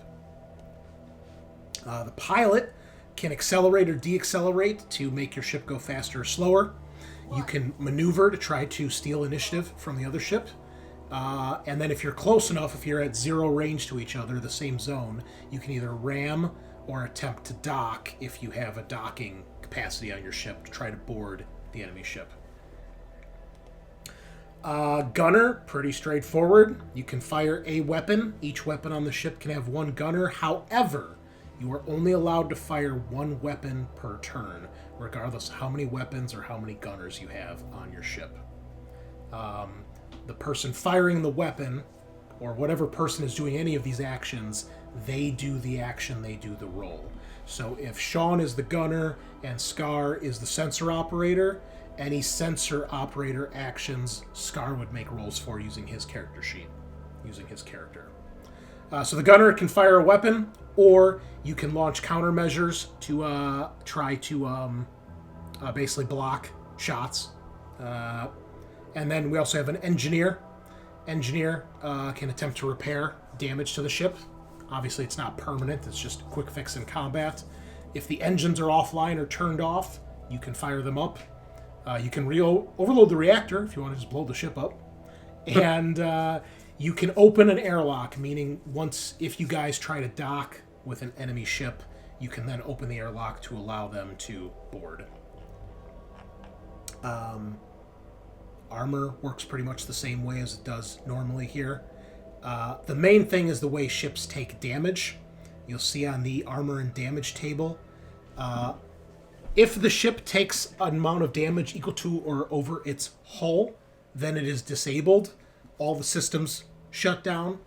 The ship suffers explosive decompression, and the ship's out of the fight. It can still be repaired, but the ship is basically done for at that point. If you take damage above or below the halfway point of your hull in a single attack, assuming your ship hasn't been disabled, you will take either minor or major component damage, which is a chart that we roll on that affects different parts of the ship. So sensors might get knocked offline, weapons might fail, oxygen can go offline, stuff like that. Minor damage is a pretty big table of stuff. It's a D66 table, but it's like not as catastrophic. Major components is like, oh shit, life support's offline, the reactor's about to overload, shit like that. And if somehow a single attack does enough damage to completely wipe out your ship, the ship is completely and utterly obliterated. Everybody on board is dead. However, with a whole 12, military vessel, that's unlikely to happen. But if you're rolling with a smaller vessel that says only, maybe has 6 health, it could be a lot more dangerous. We got weapons doing 5 or 6 damage. So that's how damage works. There's a separate panic table for space combat. So you accumulate stress normally. You cannot reduce stress while you are in a space combat. Not until the combat is over. And there's a different chart you roll on, which I have here. The other 2 things. At the start of the combat, the GM determines what is called approach velocity, which is the speed that your ships are approaching each other. And basically, they move left to right here. And they start off at extreme range, which is 8 zones apart. At 8 zones apart in the game is when you can detect another ship, assuming they have their transponder on, which a normal ship would. At that point, you just from picking up their transponder, you can find out the name of the ship, the type of ship, its home port, and its destination. If they don't have a transponder on, it's probably because they're a military vessel doing something sneaky, or they're probably up to some shady shit like smugglers. Basically, once the combat starts, you guys are moving towards each other. And the idea is that because it's very difficult to maneuver a ship and do massive turns and things like that, it's like you guys make a pass, and once you're past each other, that's it. So a combat, in theory, is supposed to be relatively short and brutal here. After the combat starts, if the distance between the two ships is ever more than 8 zones, the combat is over, and it's assumed that you guys have gotten so far apart that your weapons can no longer hit each other, and you can no longer detect each other. So, depending on how the fight is going, this might become a race to escape, or to try to catch the other guy as they try to escape, or whatever else happens.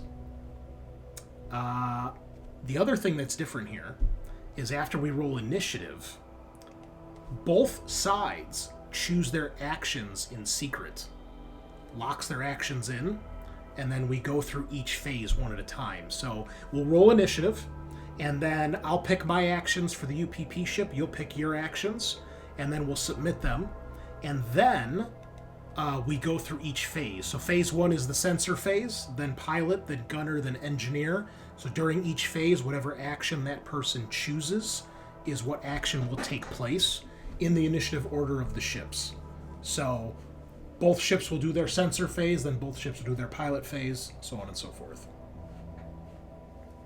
And that's a quick rundown for how this is all going to work, I think. So, any questions before we start? No. Okay. Well, let's get some appropriate space combat music.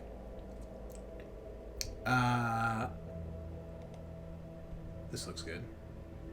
Actually, no. Let's do this one. Here we go. All right. So first, will we have fully healed up by this point? I would say another 2 turns would have gone by. So 2 stress and 2 health. Okay. Yeah, because it was about another 15 minutes to get on board the ship, and maybe another 15 minutes before they finish the download. At this point, you guys have seen they have nuked the planet and destroyed the site. And at that point, between that and between you guys getting scanned and brought aboard, they've detected you, and they've obviously attacked. So, first thing is Tagar, since you are the commanding officer, you will be the captain. So please change your position on the ship. And then I need the other 3 of you to determine who's going to be what other positions. If we have an open position, one of the NPCs can take it, and the other 2 NPCs will assist. So, is everybody able to access the character sheet and change all that stuff on the drop-down menu? Yeah. Okay.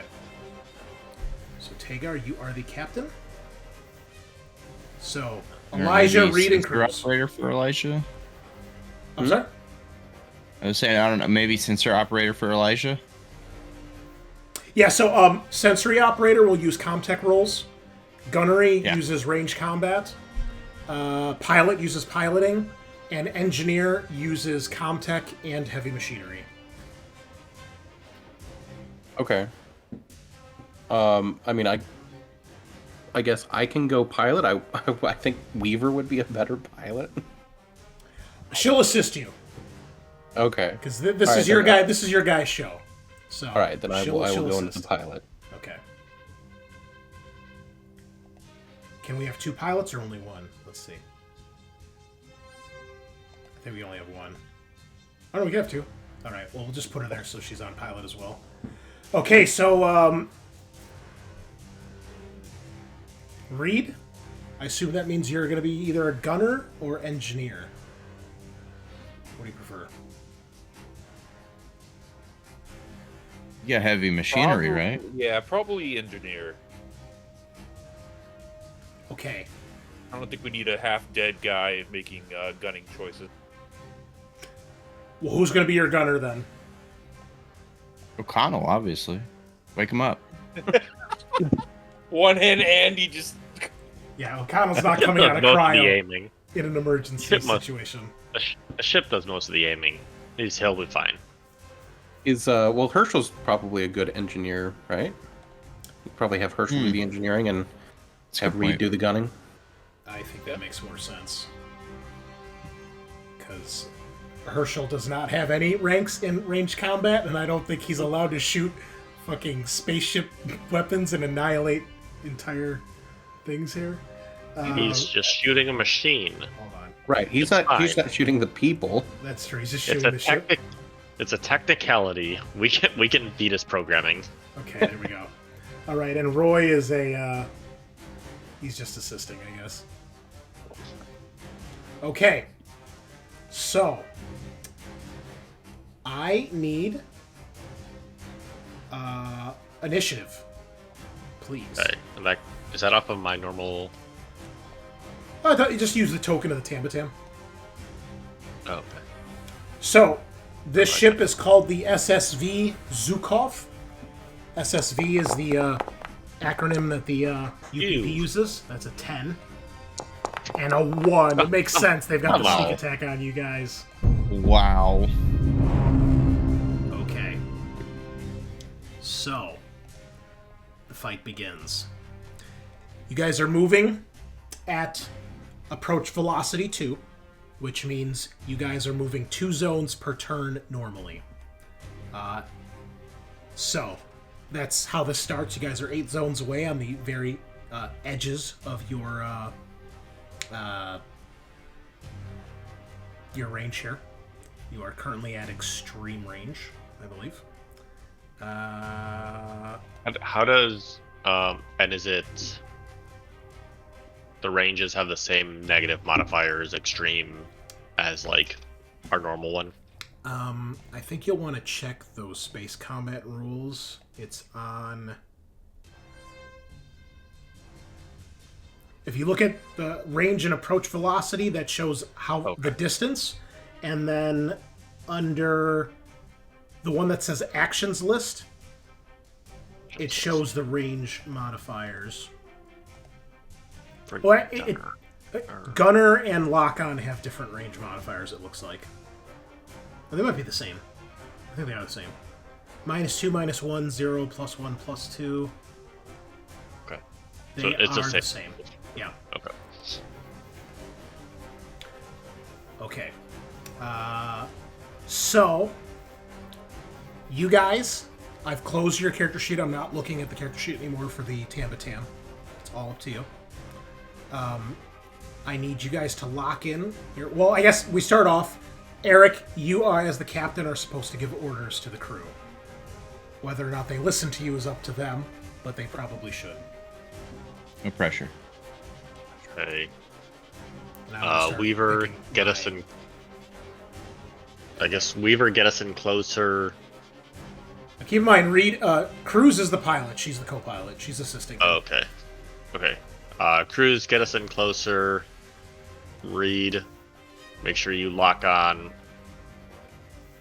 Oh wait, I think lock on is sensor op, right? Yes. So Elijah, see if you can lock on targets so Reed can get a good shot.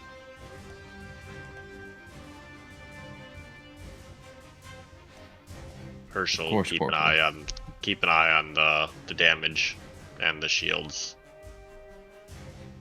Ships don't have shields. Not Okay. that we're not that sci-fi. Okay. So right, if, that's all I do. if you guys go to the space combat phase, you guys should be able to select your actions from the drop-down. So whatever you want Herschel to do, select it. And then I think if you press submit... Okay. I see.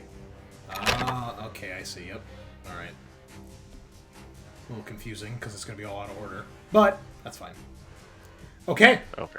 And it doesn't So- look like I actually roll for any actions. No, because I'm we just lock in telling our you what actions to do. first, and now we go through the steps. So, first up, sensor phase. They have initiative 1, so they go first. They are going to try to target lock you guys.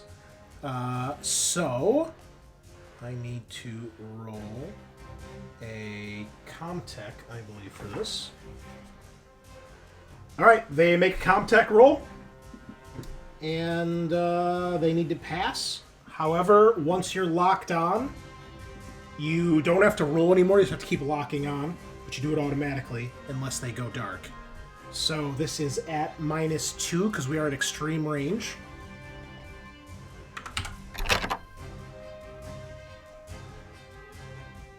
Oh wait, what is this? Oh, it does it automatically. Okay. Very cool. What's the signature of your guys' ship? Is it 0, I think? I think it's 0. Yes, 0. Okay, so there's no modifier here. Okay.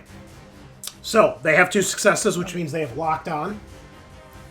It is now your guys' sensor phase. Alright. You guys Right. should lock on Which as well? is Elijah. Yeah, I already locked that in, I thought. Yep, so now you make the roll, Comtech roll. Oh, back on my character sheet, okay. No, roll it from the ship. On the crew tab, you can click where it says Comtech next to your position on the ship. I see. Oh, yeah. Because that'll bring No up modifiers? just whatever. It should just be at extreme range. Which I think it automatically does. Okay. 1 success. You have locked on. Very good. All right. Next up, we have pilot phase. And I did deaccelerate, I believe. I'm going to find it here. You did, yeah. Okay. So I'm going to attempt a piloting test here.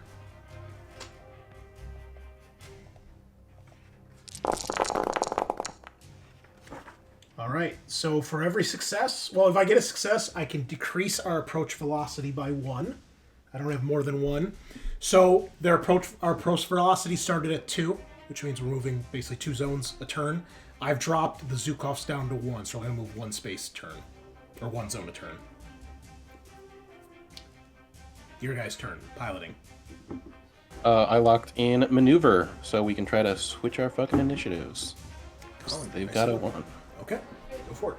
Yeah, let me just pull up that sheet. Quick question. I can't post get pilot. my guy onto this cruise ship. What do you mean? Or don't we have to be on the cruise ship to make the rolls? You would probably just click the you just probably click the armament that you want to shoot, right? Yeah, that's why it doesn't show it on the crew part, because you have to go to the... Underneath that, where all the weapons are, you click on which weapon you want to fire. Gotcha. Okay. It did not let me. Oh wait, hold on. The sheet is blocking. Yeah, okay. What's the bonus I would get from? 1 from Weaver. It's an assist. Okay. And this is opposed, right? Yeah. Yep. Okay. Oh, I got 3 successes. Oh, Weaver coming in clutch. She's so good at this game. Go that way. Go that way. All right. So opposed piloting. And you cannot push. Well, it's an android, so you don't have to worry about that. Oh, It only has 2 cool. successes. Ooh, swap those initiatives, son. Okay. Nicely done. Tambatan taking over at 1. And the Zhukov going down to 10. I like that. Okay. Then, after we do our piloting rolls, now we do our movement. So, I decreased my velocity to 1, so I only go 1 space, or 1 zone. You guys did not change yours, so you stay at 2. Okay, so now we are only 1, 2, 3, 4. We're 5 zones apart. Nice. All right. Wisely done, Reed, or Cruz, because now we are on to the gunnery phase, and you guys have the initiative. I have to chose reward Weaver for that. I chose fire weapon, which I'm assuming you guys probably did too. Yes. Okay. There's so many weapons. I gotta decide what we're gonna fire here.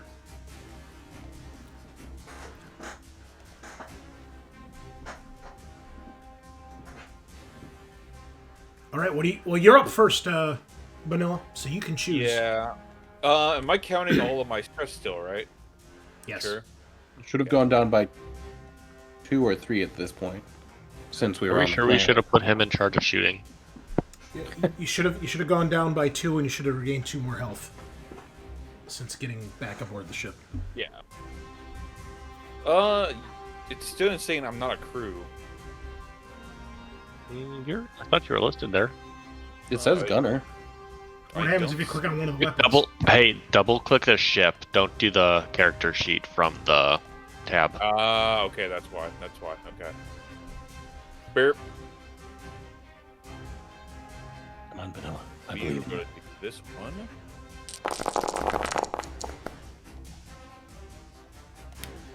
All right. Look, first of all, we rolled a particle beam weapon. Okay. I believe I have that weapon as well. So these weapons accelerate particles in a kinetic energy wave that causes damaging ionization and can overheat electronics to the point of shutdown. Particle beam weapons function differently from other ship armaments. First, countermeasures have no effect against them. Okay, doesn't matter. Second, their base damage rating is reduced 1 step for each range category beyond contact. Okay, and let's fix that real quick here. Third, they inflict no hull damage, only component damage. Okay. Their base damage is reduced by 1 step for each range category beyond contact. Okay. We are currently at 1, 2, 3, 4, 5.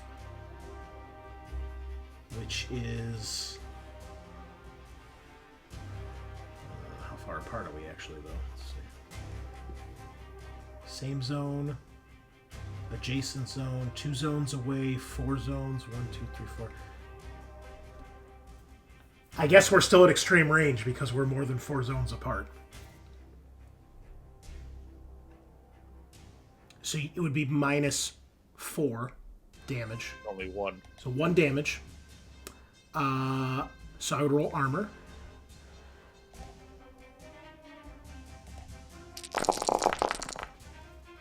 Alright. Blocks. And you panicked. Hysteric comm chatter. You lose your cool and shout or babble over the intercom, making communications impossible. Your stress is decreased by 1, but everyone else's stress goes up by 1. Oh, your action fails. I guess it still fails on a 10 plus. So the particle beam arcs through space, but you do not strike the Zukov. You almost hit it. Can we Okay. change positions mid-fight?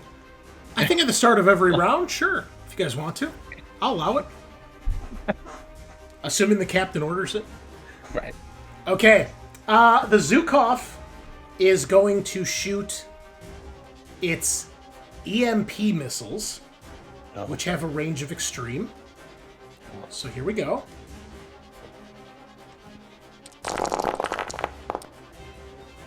One hit. All right, let's see what these things do. I had to search for the rules. They're like hidden in the book. Okay, just fun note, each missile's $600,000. If an EMP missile causes major component damage, it automatically cripples the engine in addition to a randomly rolled effect. Okay. It's damage 5. Please roll your armor. I think the captain can roll the armor here. Would I do that? Yeah, sure. Okay. Just roll that Tagar luck. Get Armor. 5 Yeah, successes. if anybody's rolling armor, it should be Tagar. Oh, that's bad. Okay, so the Tamatam takes 4 damage, so that goes towards your hull. And what is your total hull on the Tamatam? Currently 12. Okay, so we didn't do more than half your health and damage, but we did between 1 and half, which means minor component damage on the ship here. Yep. Yeah, if a single attack inflicts 1 or more points of damage to a ship but less than half its hull rounding up, it suffers a minor component damage. So, on your character sheet for the ship at the bottom left corner, you can click on the little wrench icon next to minor component damage, and that'll tell us what happens. Escape pod malfunction. Okay, it looks like something's fucked up here. Let's just double check that. So, escape pod is a 23. Right? Is that what it says? Yep.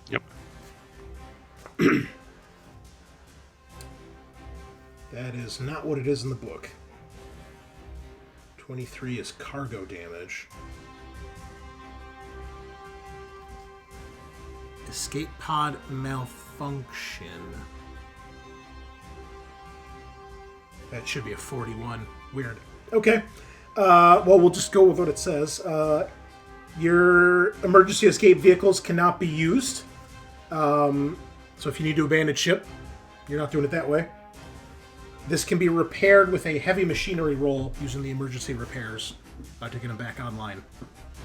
So you took some damage, and your EEVs are offline right now. EVs? Your emergency escape vehicles, your escape Oh, pods. yeah. Okay. Unfortunately, if an EMP missile causes damage, it automatically cripples your engine. So we have to look at what that is. Page 199.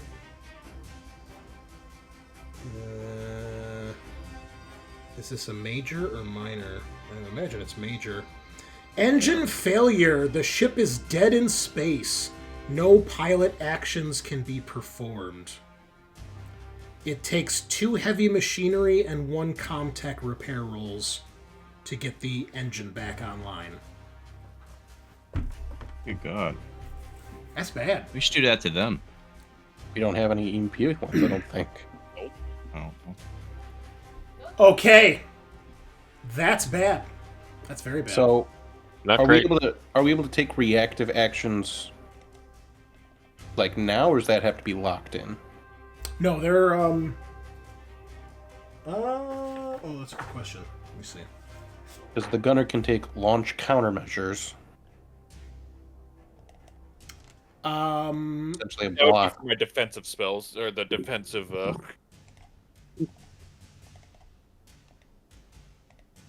Hold on, I gotta fix the cameras on OBS here.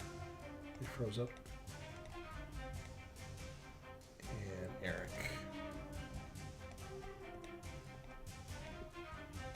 Let's see.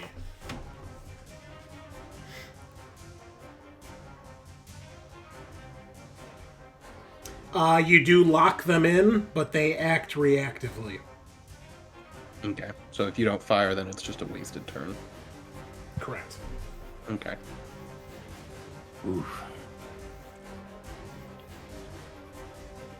But you did Do get I to give fire. orders? Do I give orders now? Well, now we go to the Well, last phase, which is the engineer phase. So, what did you guys lock in for your repair phase? Herschel. So I don't. yeah, whatever Herschel did. What'd you tell him to do? it was emergency repairs. Okay. Obviously, he will start working on the engine. So it takes 2 heavy machineries and a Comtech roll. Which one would you like them to start with? Heavy machinery, I guess. All right. There we go. All right. Because I'm so nice. Actually, let's double check this to make sure we're doing this right. Yeah, so this lasts for a shift, so that's at least enough time for this once it's up. Okay. I'll tell you what. Since he has 2 successes, I'll let that count for both heavy machinery rolls. But you still need to do emergency repairs again next turn to get the Comtech roll to get the engines fully back online. Okay. So, he's working on it. Now, oh, look, you got a little cool icon on your ship, too. Yeah. Okay. Round 2.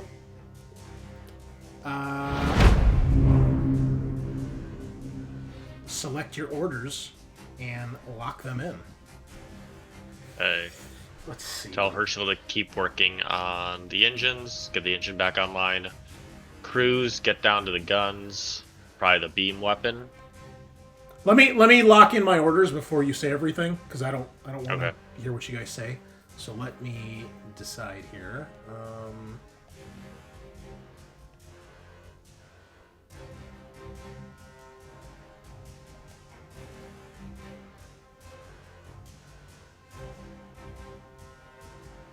Okay. I'm ready. Okay. Herschel, keep working on the engines. Cruz, let Weaver take over the beam weapon.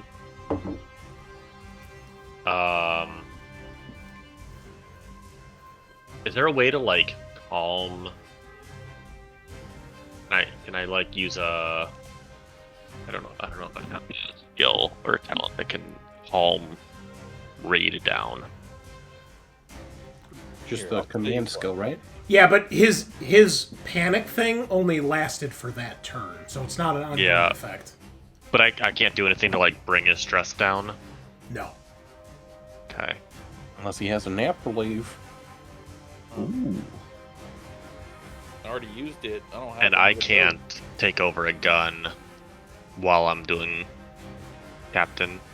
I will let you guys switch crew as you see fit. I think that's fair. You guys got enough NPCs on board too that can, so switch them up however you like. Well, I'm saying I can't like jump on an extra gun while I'm giving orders. We can only fire one gun a turn. Oh, Correct. we can? Yeah, you can only fire one weapon a turn, no matter how many gunners you have. Oh. Maybe Reed can go down and help Herschel in the repairs. Well, you don't want me to pilot the ship? Piloting's out of luck until the engines are back up, right? Okay. Yeah, Reed, see if Herschel needs any help. Or give Herschel a hand doing repairs. Herschel, make sure we're locked on the best we can. I'm sorry, you want Herschel to wait, lock Herschel's on or repair? fixing. Yeah, he's engineering. Oh, Elijah's locking on. Okay. Did we lose lock? No. Yeah. Okay. But you let me just go back here a couple things. Just so you guys all know, every round more like represents a turn because it's space combat. So this is more like 15, 20-minute increments between these actions happening.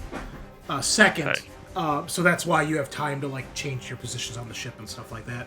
Second, you still have to take the target lock action if you want to shoot, but if you've already successfully target locked and the enemy ship has not gone dark, you don't have to make the roll. It's automatically successful. You still have to use the action to lock on, to maintain the lock, basically. Gotcha. Okay. Okay, so we have to maintain the lock? Yes. Yeah. Okay, yeah, so Elijah, maintain the lock. Of course. Reed, help Herschel. Cruz, get on the beam cannon. You want me to specifically fire the beam cannon or choose one of the other weapons that... Well, we're still at extreme, right? So we only have that or the missiles? Well, keep in mind, you'll move before you shoot. Yeah. Okay. Well, I guess... The beam looks to be like our stronger weapon, right? It doesn't do hull damage. That's the problem. It only does component. And it gets weaker the farther we are away. Oh, okay. Yeah, Reed, I'll leave it up to you. Get on the guns. Cruz, yes, Cruz. Okay. Aye, Captain. Okay, I will lock in my orders here because I have them ready to go. I'm doing target lock, accelerate, fire weapon, and emergency repairs. Please lock in yours. I've got my... It's on like 5. We can delete that last one. Oop, okay. All right. Target lock, accelerate, fire weapon, emergency repairs. Okay, I think we're doing the exact same thing. Well, we can't move, right? Because... You cannot. We can't pilot, but do we still maintain velocity? Oh, I guess so. Right? We still float in space? Correct. sense. Correct. So the critical effect says the ship is dead in space. No piloting actions can be performed.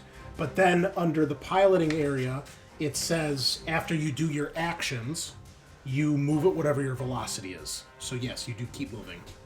So, okay. So step 1, target lock. Both of you have locked already. No rolls are necessary. Piloting phase. I'm going to try to accelerate to close the distance. You guys can't make a roll, so I will just go straight to that. Okay, so I can increase my velocity by 1, so we're going speed 3 now. You guys are still at speed... Oh, no, I went down to 1, so I'm down to 2. I'm up to 2 now, and you guys are still on 2 as well, right? Yeah. So we both go 2 spaces. So we are now 1 zone away, closing in. And then we have fire weapons. You guys go first. So 1 zone, is that short or contact? It's short. Contact is in the same zone. Okay. I guess we're gonna fucking fire the heavy railgun turret. So that's short. Sounds cool. Got orbital mines? Just because I need to know, are there boarding actions? Yes. Yes. Absolutely. I don't know if I Absolutely. start Yeah. fighting That's an what I like. army. That's what I like to hear. Hell I'm yeah, allowed there's- to push this, correct? Yes, and yes. Hell yeah, there's boarding yeah. actions, bro. It's a piloting action. You have to make a dock action when you're in the same zone as the other ship. Keeping it together. 4 successes. Or ram, right? Yeah, you can ram too. Hell yeah, bro. Okay, 4 damage to the Zukov. No. So 5 base, and then 3 Oh, extra shit. successes. Oh my god. 8 damage. Oh. And it's having your armor. What? Oh shit. This is why I let Cruz make the decision. Is on this is that what the railgun does? Is that its special thing? You guys are bullies. Yeah, yeah. Give us some Listen, flavor I couldn't text, use Sean. that It's our at the first time doing extreme. a spaceship combat. This close defensive weapon uses superheated plasma to fire heavy metal rounds at extremely high speeds, slicing through a ship's armor like butter. Railguns are not very accurate, but extremely deadly at short range. All armor counts as half, rounded up against railguns. Huh. And it costs $20 million to build. How much? Wait, this is how the Mad Boys made their fleet. Should have thought of that before I closed the distance. I was going to try to board you guys. Bad idea. Okay. Well, let her rip. What is it? 8 damage? 8 damage and That's a armor lot. piercing. Oh. Yeah. Oh. Big oof. Oh, Big oof. Oh, big rip is what they say in the biz on that one. 8 damage goes through. Let's see. This has what is half this thing's health? Well, this thing has a total health of 12. Oh, not 12. 15. Oof. So 8 is more than half, which means you do major component damage in addition to this thing taking 8 damage. It's HP. So please, I will roll and see what we get. Engine failure. So now your ships are just drifting through space past each other. That's weak. Okay, a nice shot. Their engines are down. Well done, Cruz. They will open fire with, what do they have here? Let's see. We have a short lance ASAT missile.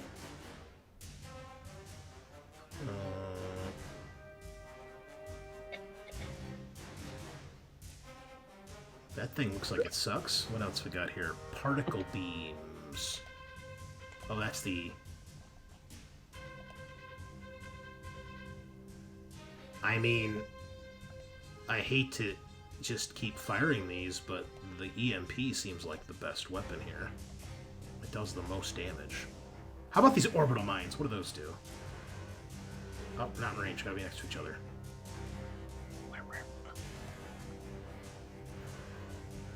Okay, well, this captain is no rookie. So, yeah, we're gonna fire another EMP missile. We are now at short range. Oh, Oh no! Damn you, androids! Missile goes. That 600 grand goes spiraling into space, never to be seen again. Pissing Sucks to away suck. money. Hitting some poor innocent colony. No. Okay, cool. Now we have emergency repairs, I think, for both sides. Yep. All right. I will do my heavy machinery, and you guys would need to do Comtech this turn. Contact. I don't. How do you? From- Is there a way to change it? We need it from Herschel with Reed? Or no, Herschel. Yeah, Herschel with Reed are doing Comtech. Yeah, but it says it shows heavy machinery on the thing here. I don't think there's a way to change it. I'm just doing a test here. Yeah. He's got pretty good Comtech too. Let me double check though.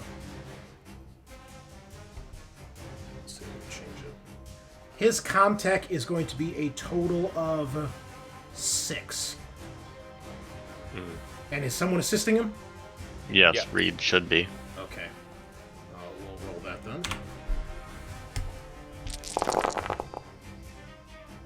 Nice. Why did he roll 13 dice?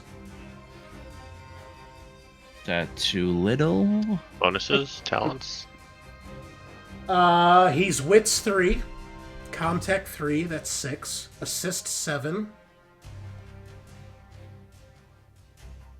Oh, he's got Does ship have any bonuses? he has Spaceship Mechanic, that's +2. Oh, right on. Uh, Yeah, that's 9. 9. Does Reed have anything that would help? Well, he's not on that. I don't know. Weird.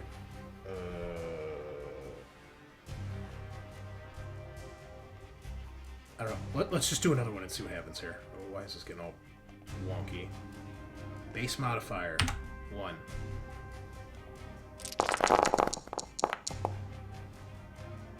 Okay. Oh, it should have been 2 more. Okay, hold on. Last time, I'm giving you guys 15 rerolls for this. Oh my god. God damn it. No, that's not it. +3.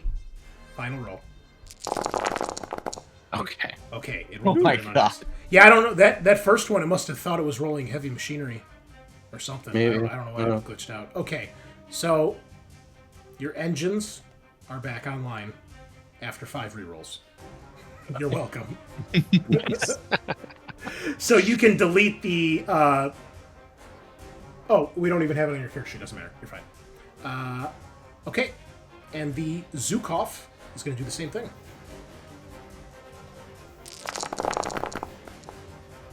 All right, so we'll count that as 2 of its heavy machinery rolls. So it just needs to get the Comtech roll going. Round 3. Let's see what we're gonna do here.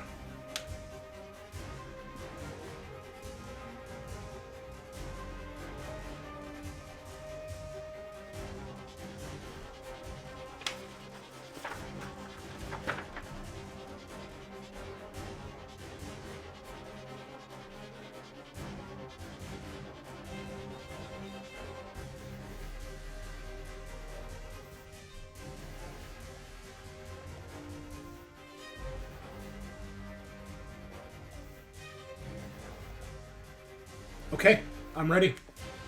Is the hull its health? Yes. Okay, so I needed to change it to 8. Well, we just hit the... Oh, wow. What happened? Just the little hull damage no. tracker. Yeah, no, you mark off the dots underneath it. Change it back to 15. little Ours dots? was 12. 12, yeah. Oh, I see. 1. Yeah, because you need to know what the Report it. total is for whether you take major or minor damage.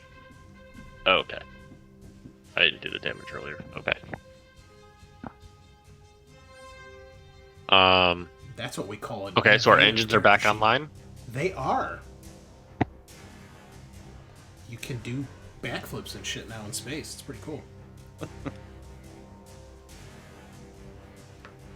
Hold on, pulling up the journal.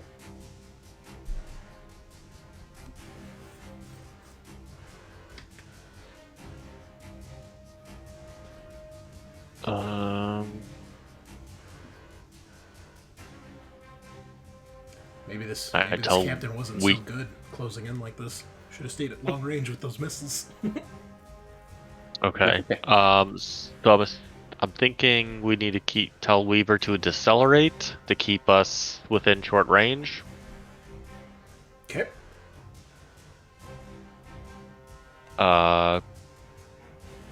Elijah. Yeah, Elijah, keep those targets locked. Of course. Cruz, take it down. Bring it down. And Reed, make sure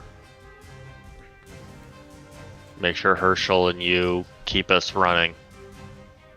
Aye. Can they do any? Can they give back hull damage or do any other repairs? They can try to repair your escape pods.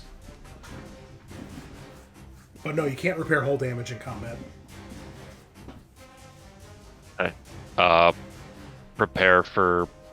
them to prepare for fire. We need to do any repairs. Okay, I'm locking them in. We're going to try to go dark.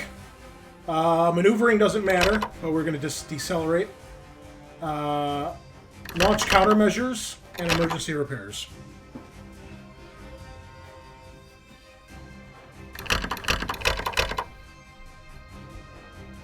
Alright. Tambatam locking on target, and I'm going to try to go dark. So, if an enemy ship tries to target lock you this turn, you try to break the lock and slip away by reducing your infrared and electronic emissions, or exploiting a sensor blind spot, such as a nearby star. Make a comtech roll. Each success you roll eliminates a success rolled by the enemy. In addition, you can reduce your signature rating by powering down your ship's sensors and or engines as part of the Go Dark action. Well, they're not going to do that, but they are going to attempt to go dark to disrupt your target lock. So you will need to make a roll this turn, Elijah, because this is opposed at this rate. So you will make your comtech roll, as will I, Android v. Android. UPP David 7, ship Android number 1. We're short range now, right? We are at short range, yes.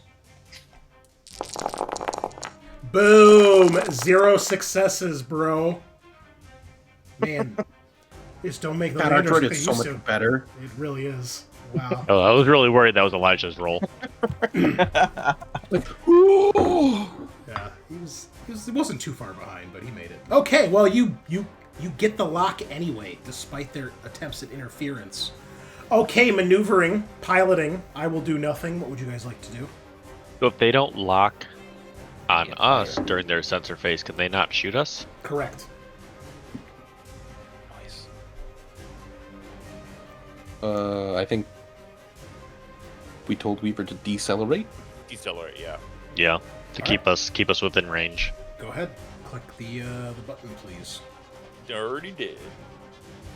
No, make the piloting roll. You should be able to click it. Right? I got it. Of course, Tagar would roll for Weaver. Is Weaver gonna push? Nice. I'll push her buttons. Ooh. She doesn't have any stress. Let's have her push. See if we can just stay literally 0. Are you guys able to click it, or only am I able to? I cannot. Oh yeah, because you guys don't have control of the character sheet. That's why. Damn. Oh my So good. god, Nice. she's good at this. Corkscrewing the Tambatam through space and time. Because I asked her. Yep. So if you roll 1 success, you decrease your approach velocity by 1. If you roll several successes, you can decrease by 1 or 2 steps. So you can, I guess, go down to 0 if you'd like. Yeah, I like circle. Yeah, because I think they're stuck at New 2, call. so they'll be behind us. Yeah. Yep. Okay. It's still short range, so. Yep. So then they move. They go past you. And if we go off the map, we stay on the map and just keep the distance until we're 8 apart. So now at this point, you guys have kind of passed each other, and, you know, they're trying to shoot and escape, or you're trying to shoot them down. Okay, shooting. Gunnery phase. I'm going to attempt to launch countermeasures. Oh, cool. So let's see what this is.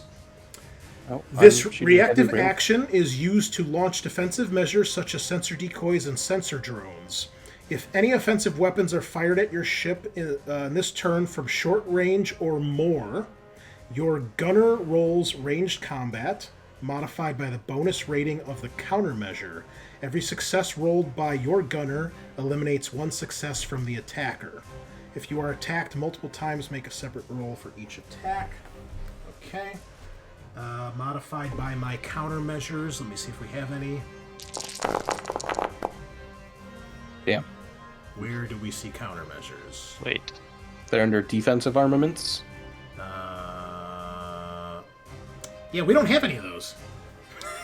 Oh, Fucking well. UPP. Fucking Okay. 4. Well, I guess we'll just Well. make a piloting. What do I do? Well, Cruz failed, right? Yeah, I failed, so it doesn't matter. I guess that's true. We missed. Oh, but you kept it together. Okay. Excellent job, UPP Android. Okay, emergency repairs. You guys don't have to do anything. I need to make a comm-tech roll to get the Well, engines back on. Well, so I told him to fix anything that needed to be, like, So- keep Oh, an that's eye right. on any Yeah, I'm sorry. repairs, You got the escape pods. Go so they ahead. could work on the escape pods. Yes. And that requires a heavy machinery roll. Go get it, Herschel. All right. You can delete that component damage, and then I'm going to roll for mine.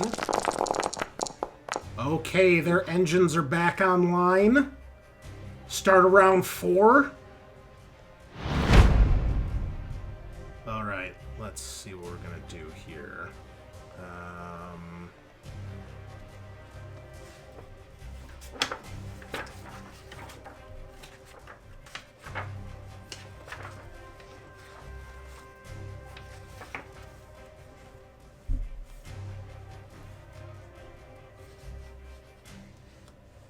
Decisions.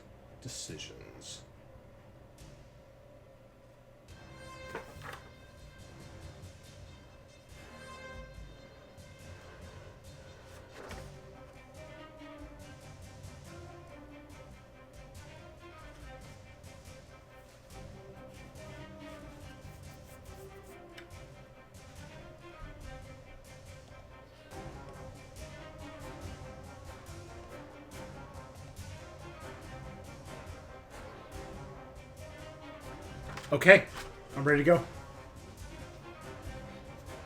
All right. Weaver, keep us on them, on their tail. Don't let them get away. Cruz, take them down. Pull it together. Elijah, don't let them lose us. Don't let them get away. Keep the sensor going, and I guess Reed. Good job on the. Hey, it's all Herschel. I'd like to think it's make a sure team he's effort, supported. sir. Make sure he's supported. 4 hands are better than 2. Roger that. All right, here we go. Target lock, maneuver, fire weapon, emergency repairs.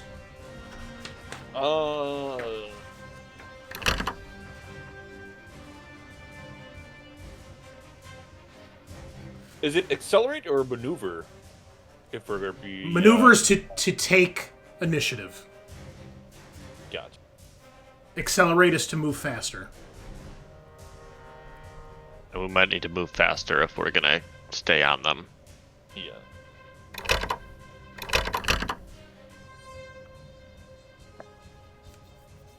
You would actually want to decelerate because you want to keep the distance between our ships as small as possible. Okay. Because remember, we're going past each other. So if you go faster, that's going to make that go faster. But we'd accelerated to 0, didn't we? We knew. Right. That's true. So That's we true. need to make sure we keep up with them now, and turn back around.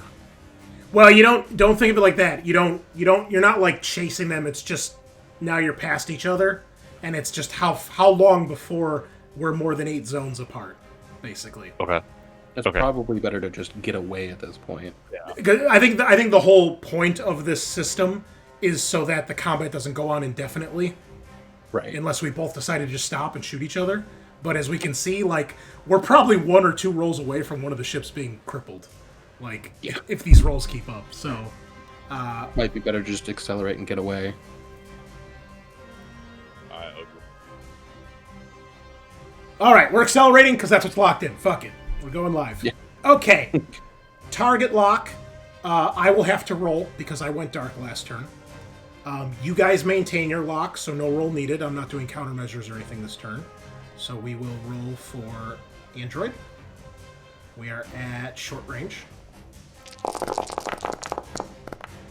And we've locked on. Okay. Oh, did we move last turn? We did. You moved. We were at 0, and you moved. Okay, that's over. right. Okay. All right. Next up is what? Piloting. All right. So you guys roll. You're trying to accelerate, and I'm going to roll to try to take initiative. Well, our first roll should be against your maneuver because it's an opposed roll. But you guys have initiative. You go right. first. So I roll piloting first? Yes. Okay. Roll stress. Just roll d6 here. Yeah,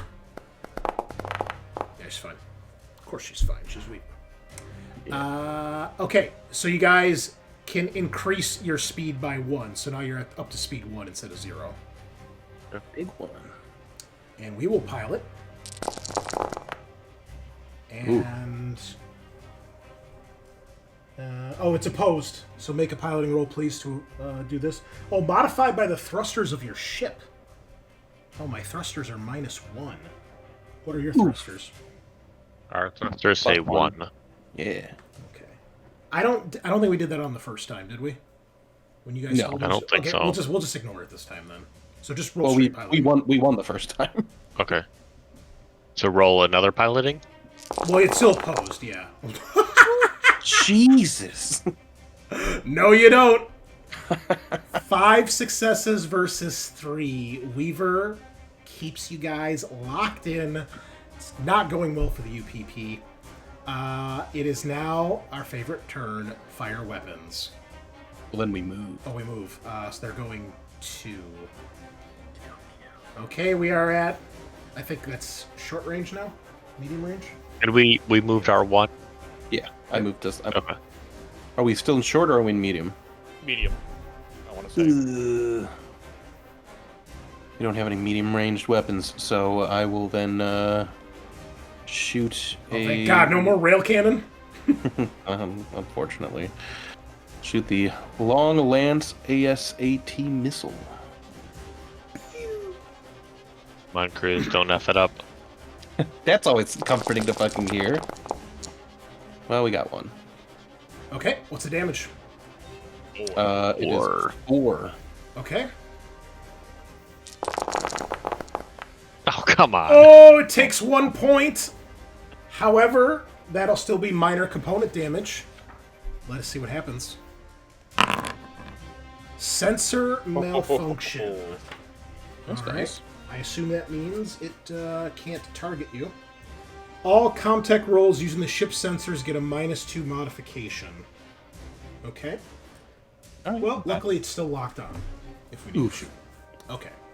I will shoot a third missile.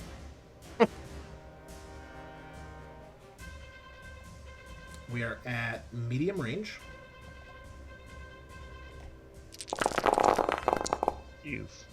All right, that'll be a total of 6 damage.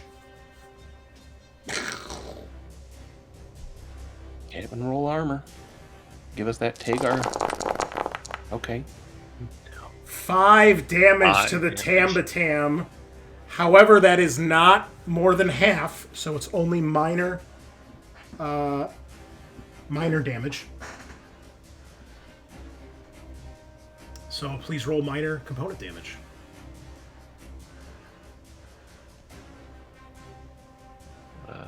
Just hit the ridge. Instrument malfunction. Yeah, these tables are all fucked up. Piloting, range combat, and comtech rolls on the ship are at -1. Takes a comtech roll to repair. Alright. And then we are on to emergency repairs. You guys can go first. I assume What's you'll the try to do repair roll comtech? for that? Yeah. Comtech.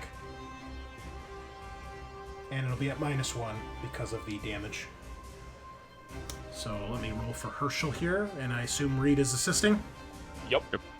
Alright, so +1, -1, straight up. Oof.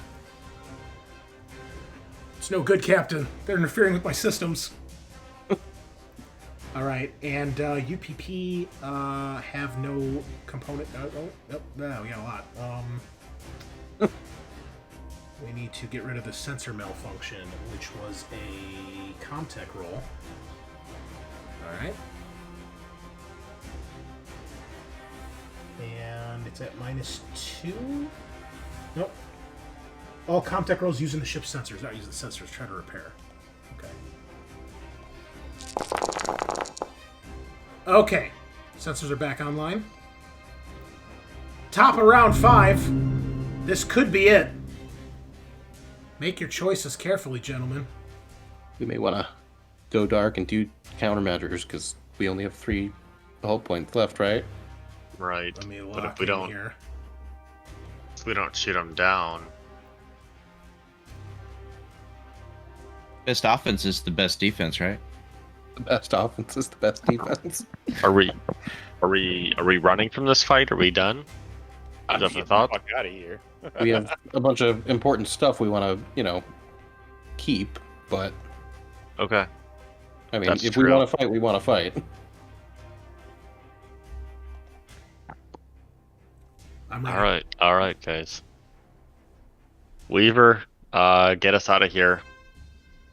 Roger that. Deploy countermeasures, and go dark. Keep the repairs up. Let's get moving. Okay. And forward. I've got target lock, maneuver, fire weapon, emergency repair, same as last turn. Okay. Okay. So, target lock and go dark. This will be opposed, if I recall. Yep. So, Yours is contact- -2 I repaired that on my last turn. range. So we are straight up right now, aside from whatever range modifiers there may be, which is short range. There we That's all go, I can Elijah. see. There we go. Oh man, Elijah coming in clutch. Ma'am, I cannot get a target lock on the enemy vessel. God damn androids! All right. Piloting. You guys go first because you have initiative. So make that roll. Yep. Push it to the limit. Would you like her to push? Yeah. Let's Past the have her point push. of no return. That's a Aww. shitty roll. One Okay. success. So you guys are up to 2 now? Yeah, back up to 2. All right. I'm going to try to maneuver. I would like the initiative so I can shoot you. That'd be pretty cool. Opposed piloting, please. Boom! These androids fucking suck. 0 successes. To even Thank have to roll. God. Okay. We were just stunting. Yep. We were sweating a bit, but you guys are fine. As we're trying to lock on here. Oh, wait, we didn't even lock on! Yeah. Because Nope. this fucking guy. Can't even shoot me. Okay. So now we would go 2 spaces. Yeah. So I'd be here. And And I I guess, already moved us our 2. yeah, so we'll just put you guys here then, because there'd be 1 more space between us. So we are at extreme range at this point. So next turn, we're out of range. I can't shoot you because I can't lock on. Or I didn't lock on. And you guys went dark and are going to do countermeasures anyway. So there's no shooting there. Do we have repair our Yes. contact roll? You can try to repair the that instrument malfunction again with a comtech at minus. What was it? -2. Or was it +1. Or Plus no, I help. think it was -1. -1, Personal +1, and then he's got +2 from spaceship mechanic. Nice. Goddamn. These Sorry, sir. droids. Sensors are fried. I prefer artificial person. Okay. At this point, as you guys are about to be out of range of each other, there is a incoming hail from the enemy vessel. I'll take it. All right. So Or listen. as with all classic sci-fi hails, the enemy commander comes up on the screen, and you recognize a familiar face Oh. of Commandant Vuvu. Alright, turn the fucking ship around. Blow it out of the sky.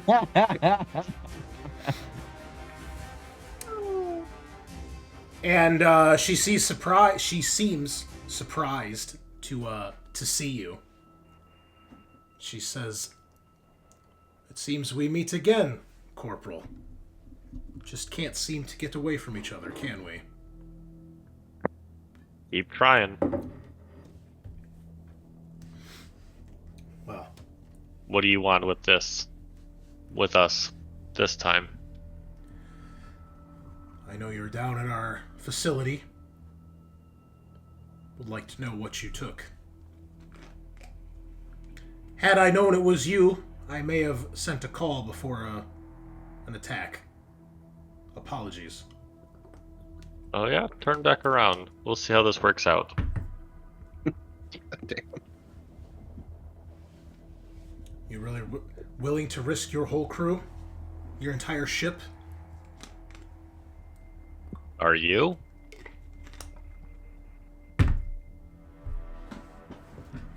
She just kind of gives you a grin.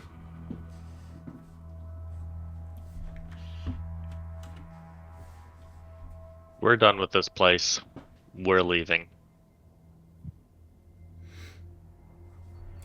Tell me, how many more of our planets is your government going to destroy with their weapons? It seems like you have your own experiments going on with your weapons. She shakes her head. Despite all the evidence in front of you, you still think that we're the ones that started this war. I didn't say you started it. But you have your own weapons and your own plays in here too. I'm just trying to go home. You expect my people to just lay down and roll over for the UA? I am just a corporal in the Marine Corps. A corporal at command of a starship, no less. Impressive. You know, it has its perks sometimes.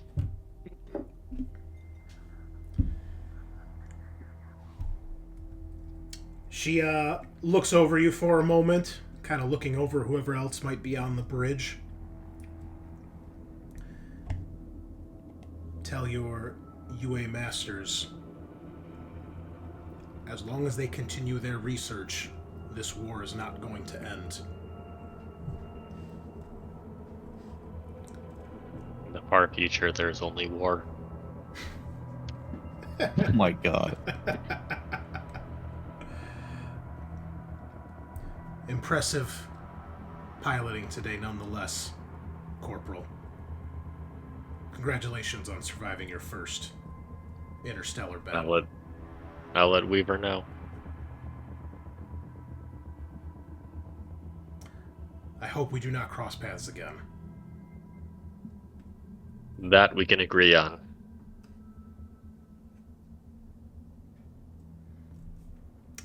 And at that, she cuts the call. And your ships disappear into the void, past one another. The warning sirens and klaxons finally die down. The lights, red and amber flashing lights, begin to go back to the normal glow of the ship. And we see the outside of the Tabatan kind of roll past the camera. Pretty major damage to the ship. You guys were at what? More than half health damage, right? 9 of we had 12. 3 out of 12 left. 3 out of 12. Yeah, I mean, they took a licking, too. They've got, what, 1, 2, 3, 4, 5. They got 6 of 15 left, so, yeah, that railgun is no joke. But both ships have survived to fight another day, and you have escaped the operation with a pretty high-profile prisoner and some valuable intel and samples. So, all in all... You were so close, Cruz. You were so close. I know, man. What can I do? 12 dice, normal, 4 stress, and only one of them rolled a 1. I even tried to wipe out all of them in one fell swoop, and I couldn't do it. Mm-hmm. Had I known what I know now, it would have been de-accelerate the whole time and just shoot missiles from far away. But Those missiles are kind of bullshit, actually. those missiles are fucking awesome, and we need more of them. But, okay. Well, I was hoping we'd get a little bit further tonight, but I figured with the Starship fight, it might get a little dicey, because we haven't done this before. So, Yeah. But we have... more command boys, though. We have finished the mission, as I said we would, so that's good. And you guys have successfully completed your mission. When you guys finally get out of range and get Mother back online, Roy informs you that while the Zukov was in orbit and getting that upload from the planet before they nuked the base, Mother had basically brought the Tambatam close and went dark and hacked into their feed and also uploaded the data. And so it appears Mother has also helped you succeed on your mission. So this is not only a successful mission, but I would say just about 100% completion, other than not destroying the enemy ship. But they have to drop on you, so that's kind of an optional one. But you did it all, pretty much. You brought Babak and Balaz back, you got samples, you got all the data, and the base has been wiped off the face of the Earth, so there's no evidence, which we all know the higher-ups love that. Oh yeah. So you guys may all enjoy a much deserved story point.